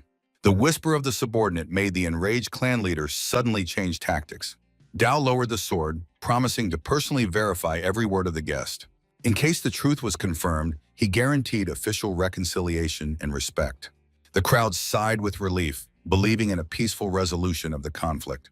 However, Dao's next order made everyone shudder from a new attack of horror. He demanded to cut out the tongues of everyone who dared to spread rumors about his family. The subordinates instantly drew their blades, starting a bloody reprisal. The hall was flooded with blood. The leader of the bandits silently watched the brutal slaughter. Disgust towards the allies did not allow her to intervene, as Lord Choi's order was law. She did not understand why the master needed this unknown killer alive.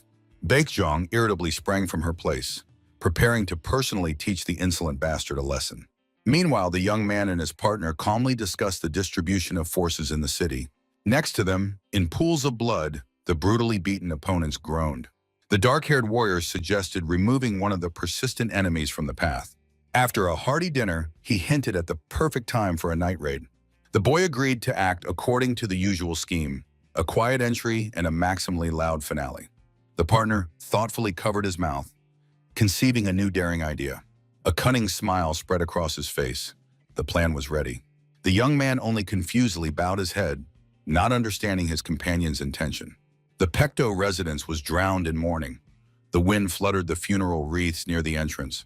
Rumors about the suicide of Dao's son and chaos within the clan spread through the city.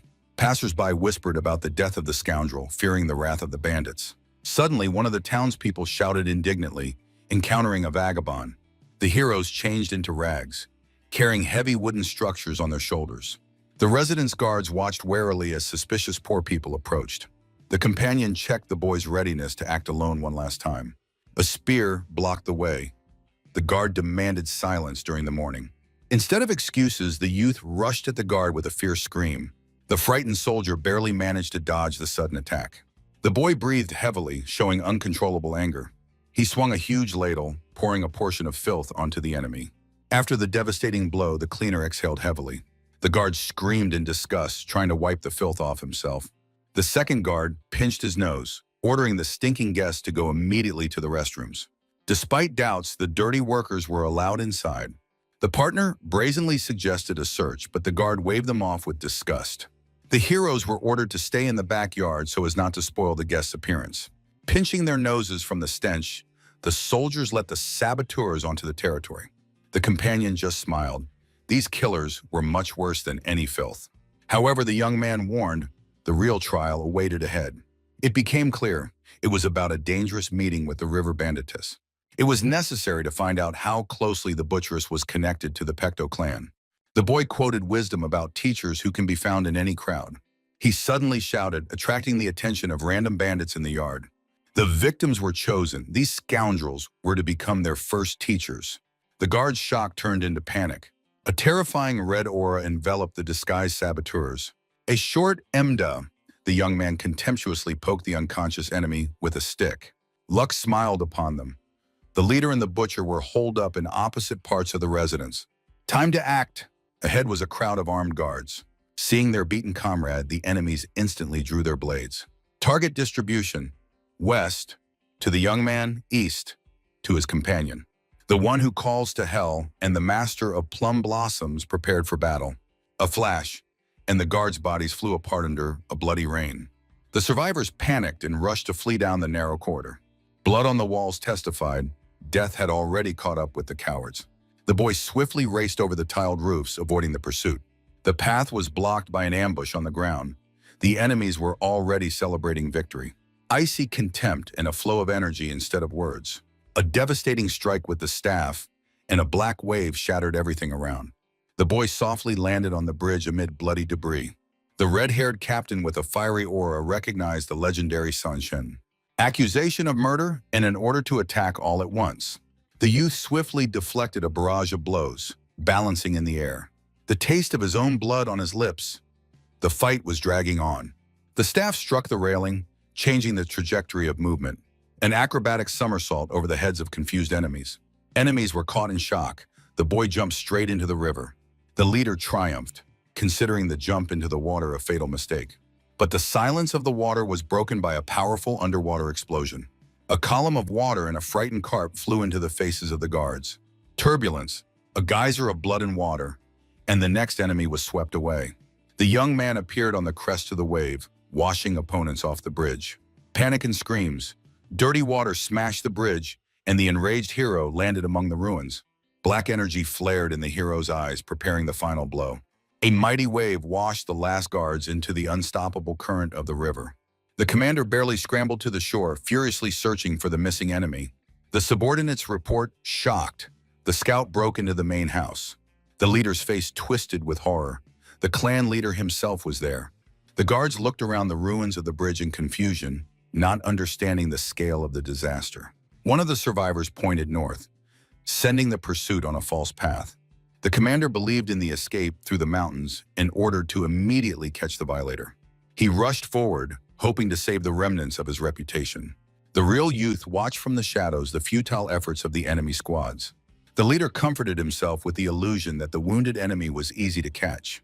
His overconfident threats shattered against the icy calm of the hero. The youth stood before the main building, surrounded by the moaning of ghostly shadows. He analyzed the enemy's spells, recalling the structure of the 8 gates. The enemy's mysterious muttering finally took on a clear meaning for him. Before the boy, a complex magical seal of 64 trigrams flared up. He confidently stepped into the center of the formation, recognizing every deadly trap. Illusory obstacles of the tiger and the snake could not confuse the experienced warrior. Step by step, he approached the exit from the labyrinth, sensing the finale. The barrier fell. Ahead loomed the ominous tower of the Gate of Life.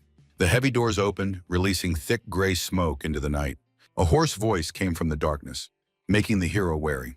The figure of Dao Motion burned with a bloody aura. He craved personal revenge. Weeping bloody tears, the leader swore to sacrifice the youth to his son. The heavy sword plunged into the ground under the weight of unbearable paternal pain.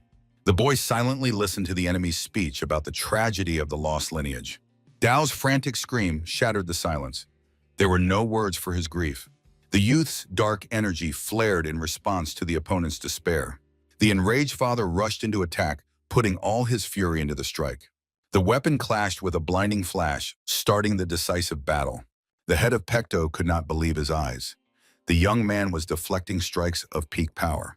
The giant brought down his sword, but the boy's staff stood firm. Sparks and red energy flooded everything around in a wild tension. The shockwave shattered the stone and street lamps to pieces. The ground beneath the fighters split open, forming a deep crater. The bloodied leader fiercely pressed the defense of the little scoundrel. With a roar of "Die!" he delivered a strike of blinding power. Steel grazed flesh. The youth's hands splattered the cobblestones with blood. Dalmatian triumphed, feeling the enemy's end was near. He smiled predatory, confident in his victory. But the boy only smiled. The blood on the giant's face began to smoke. A wild scream of pain tore through the silence.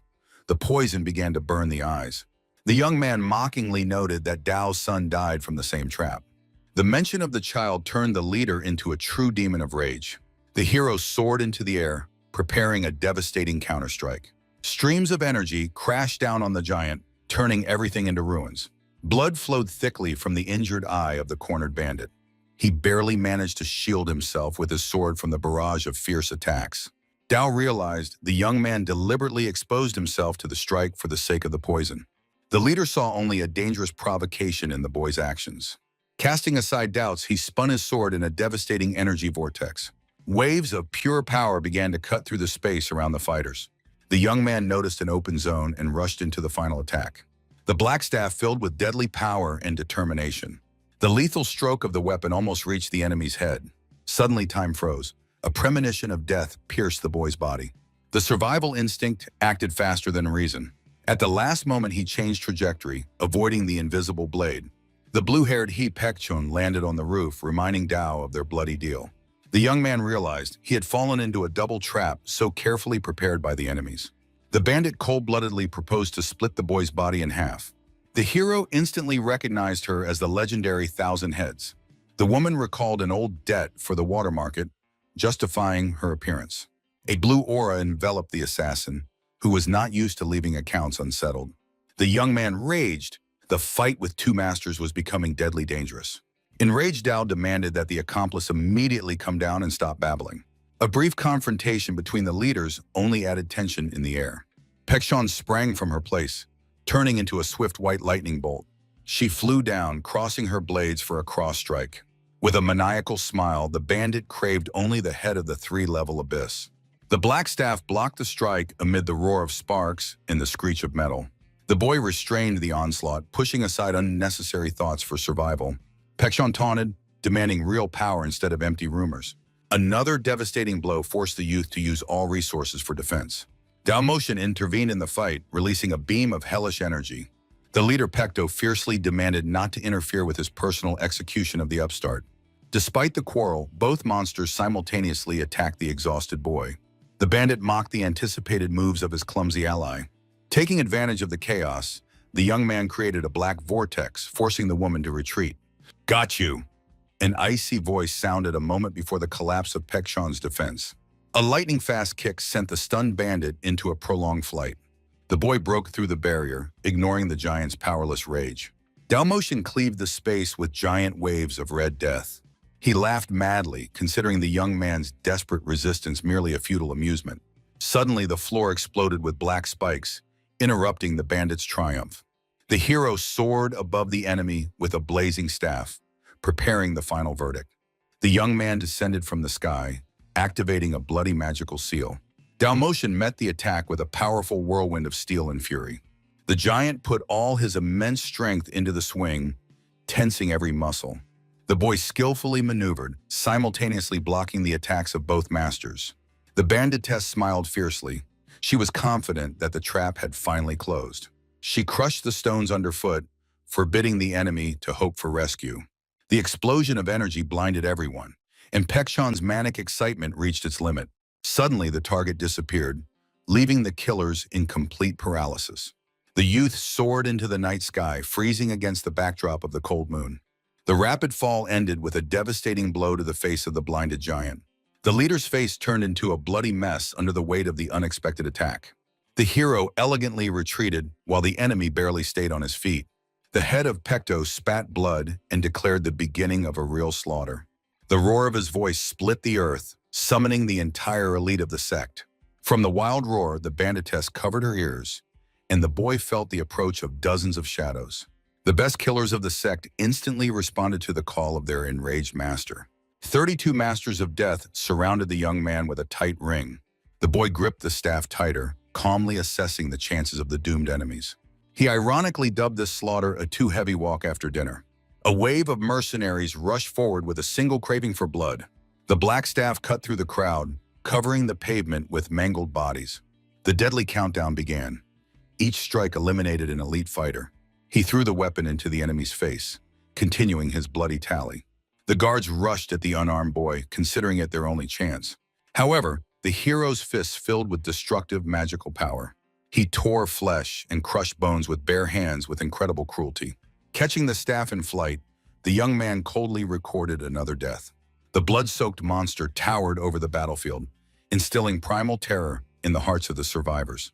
One of the cowards tried to flee, realizing the futility of resistance. But Dalmatian personally cut the deserter in half, showing no mercy for weakness. Dalmatian angrily vowed to kill anyone who would disgrace his sacred revenge for his son. He cruelly reminded them, in his hands were not only the lives of the fighters, but also the fates of their families.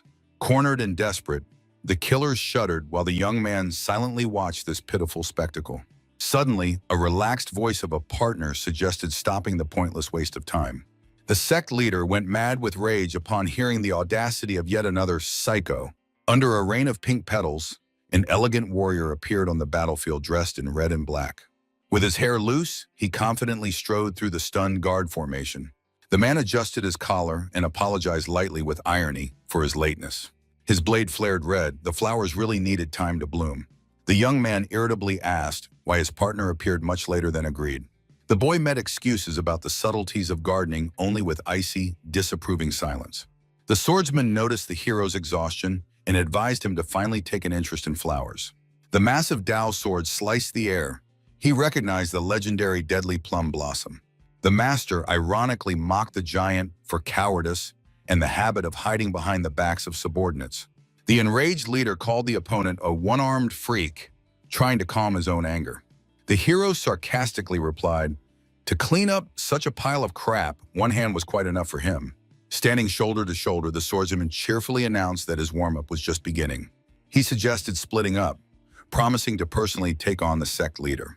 Skillfully blocking the bandit's strike, the man instantly concealed the blue-haired beast in one blow. The warriors rushed into attack, leaving behind only red traces and a promise to survive. Pechion wondered how the righteous hero could unite with a scoundrel from the Three Abysses. The man laughed. He had never been righteous and even dreamed of leading a bandit gang. The bandit woman fiercely swung an axe, demanding to stop this bloody chaos. The partner restrained the blow, explaining that he was simply cleansing the world of the atrocities of the Brazen Clan. His gaze became deadly serious. Such creatures deserved only immediate death. Pechion unexpectedly agreed, although the role of Dao's ally sincerely annoyed her. A blue aura flared. The woman cunningly suggested to the swordsman to change sides. However, a short nope instantly put an end to her attempts to negotiate. The swordsman revealed the secret of the turmoil in the river state, shocking the bandit woman Pechion. Cunning hints at the traveler's knowledge made the woman rage in helplessness. He suggested that her exile was only part of the mentor's dirty game for power. A direct accusation of a risky adventure made Pechion freeze in shock. The woman desperately realized the old teacher's treachery and her own recklessness. A cry of rage tore through the silence. The bandit desperately tried to deny the truth. A blue aura enveloped the blade of her axe, preparing a deadly strike. Pechion declared her true goal, bloody revenge for the fallen subordinate. The swordsman only smiled, revealing her voluntary renunciation of the title of leader. The woman rushed into attack, demanding an immediate end to unnecessary chatter. The swordsman ironically admitted he was just stalling time to restore his inner strength. A swift clash of weapons produced a dazzling flash and a shower of sakura petals. The shockwave shook the air, carrying the action to the main battlefield. Dalmatian walked over mountains of corpses, despising his own shattered army. He crushed the face of a dead guard under his boot with a disgusting crunch. The young man watched this madness with icy hatred in his eyes. Before his eyes appeared the image of faithful Ildo, who accepted death for honor. The boy coldly asked about the fate of the old warrior, whose loyalty knew no bounds. The head of Pecto did not even mention the name of the one so easily condemned to torment. The story of the torture of Ildo's family and the slavery of his daughters revealed the true face of the tyrant. The youth clenched his teeth in rage, regretting the tragic choice of the noble warrior. Dalmatian laughed loudly, challenging the dog who dared to resist. The black staff flared with red energy. The sentence to the tyrant was announced. The devastating fiery sword descended upon the hero with a promise of swift death. Steel clashed with wood in a whirlwind of magical sparks and rumble. Deadly trails of power cut through the air in a fierce dance of death. The brutal might of the giant threw the boy back, confirming the advantage in strength. The youth maneuvered skillfully, but a sudden punch caught him off guard. A series of devastating attacks tore through space, forcing the hero to defend with his last strength. The boy responded with a brutal counterattack, leaving deep bloody wounds on the giant's body. Fire burst from beneath the ground, forcing the leader of Pecto to retreat under the pressure of the element. The youth landed, admitting the enemy's strength somewhat exceeded his expectations. He felt a falsehood. The giant desperately tried to hide something behind his rage. A glance at the tower put everything in its place. The enemy was hiding nothing else. Dao was simply protecting the structure with his own body, becoming the last living barrier. A cunning smile appeared on the boy's face. The secret became obvious to him. The question about ghosts of the past made the sect leader shudder from hidden horror. The youth called him pathetic for clinging to the shadow of his dead son. Dao growled in response, "A father's duty is to accompany the child even to hell." A black aura enveloped the hero as he ordered the enemy to freeze forever in place. Absolute terror froze in the giant's eyes in the face of the inevitable catastrophe. Red energy pulsed in the staff, preparing a devastating finale for the tyrant. A bloody strike blinded Dao while the boy relentlessly broke through to the entrance. The black-red dragon broke free, pressing the beaten enemy to the ground. An explosion of energy cleared the way, demolishing the last line of defense of the Pecto Society. The sect leader fell to his knee, realizing the true target of this devastating attack. Cold sweat pierced Dao. The youth was not hitting him, but the tower itself. The staff shattered the stone, plunging the humiliated leader into a thick cloud of dust. Blinded by blood, the killer vainly tried to find his elusive target. While Dao writhed in agony, the hero calmly stepped over the threshold of the protected building. Inside reigned semi-darkness, illuminated only by dozens of memorial candles. Feeling movement behind him, the youth instantly delivered a sweeping strike with the staff. The weapon smashed the altar under the desperate scream of the finally broken father. The boy froze in shock when the dust settled and the terrible, sick truth was revealed. He admitted with disgust, Dao Motion was a madman, completely crazy. Through the smoke of incense appeared a luxurious table, set with exquisite dishes. Behind it sat the beheaded corpse of the son, placed for a gruesome banquet dinner. The youth shuddered with revulsion, while Dao begged not to touch his child. The dying leader blocked the way, trying to save the bloody illusion of life. In response, he heard only a contemptuous ch. The hero took the last step to the altar. The youth drew his sword, preparing to put the final point in this slaughter. Dao Motion screamed in madness about respect for the dead, seeing a threat to his son's body. The boy dryly advised to respect the living first and ordered the enemy to immediately drop his weapon. Bleeding profusely, the giant surrendered, causing the hero's companion to freeze in amazement. Trembling hands plunged the sword into the stone. The clan leader thought only of the heir's funeral. Suddenly, the weapon flared with fire. It was the last desperate trump card of the killer. The young man acknowledged with disgust the enemy's prudence was only a facade for a new attack. Dao exhaled heavily, denying all rumors that circulated about his glorious past. He recalled his youth in the legendary Sword King, whom he once threw at his feet. Golden light flooded the hall. The old monster was preparing for his greatest reception. The hero shuddered, realizing that before him appeared the legendary Steel Chi. Engulfed in flames, the tyrant took a stance, promising the power that once conquered kings. The young man understood. The enemy was squeezing out the last remnants of life for a single strike. With eyes white from rage, Dao rushed forward, dreaming of saving his child. However, the boy only coldly stated, the giant had no chances left. Suddenly, the young man froze, feeling the enemy's magic begin to rapidly collapse. Black blood burst from Dao's chest, interrupting his attack with unbearable pain. The boy reminded the poison in his own blood had long been eating away the tyrant from within. He contemptuously remarked that all this pathos was just a futile waste of time. The power of Dao was dissipating, leaving him alone with the fear of death. The youth relentlessly approached the fallen enemy, radiating a deadly aura. The giant only helplessly gasped for air, hearing his name as a verdict. A terrible whirlwind of bloody energy enveloped the hero before the final stroke.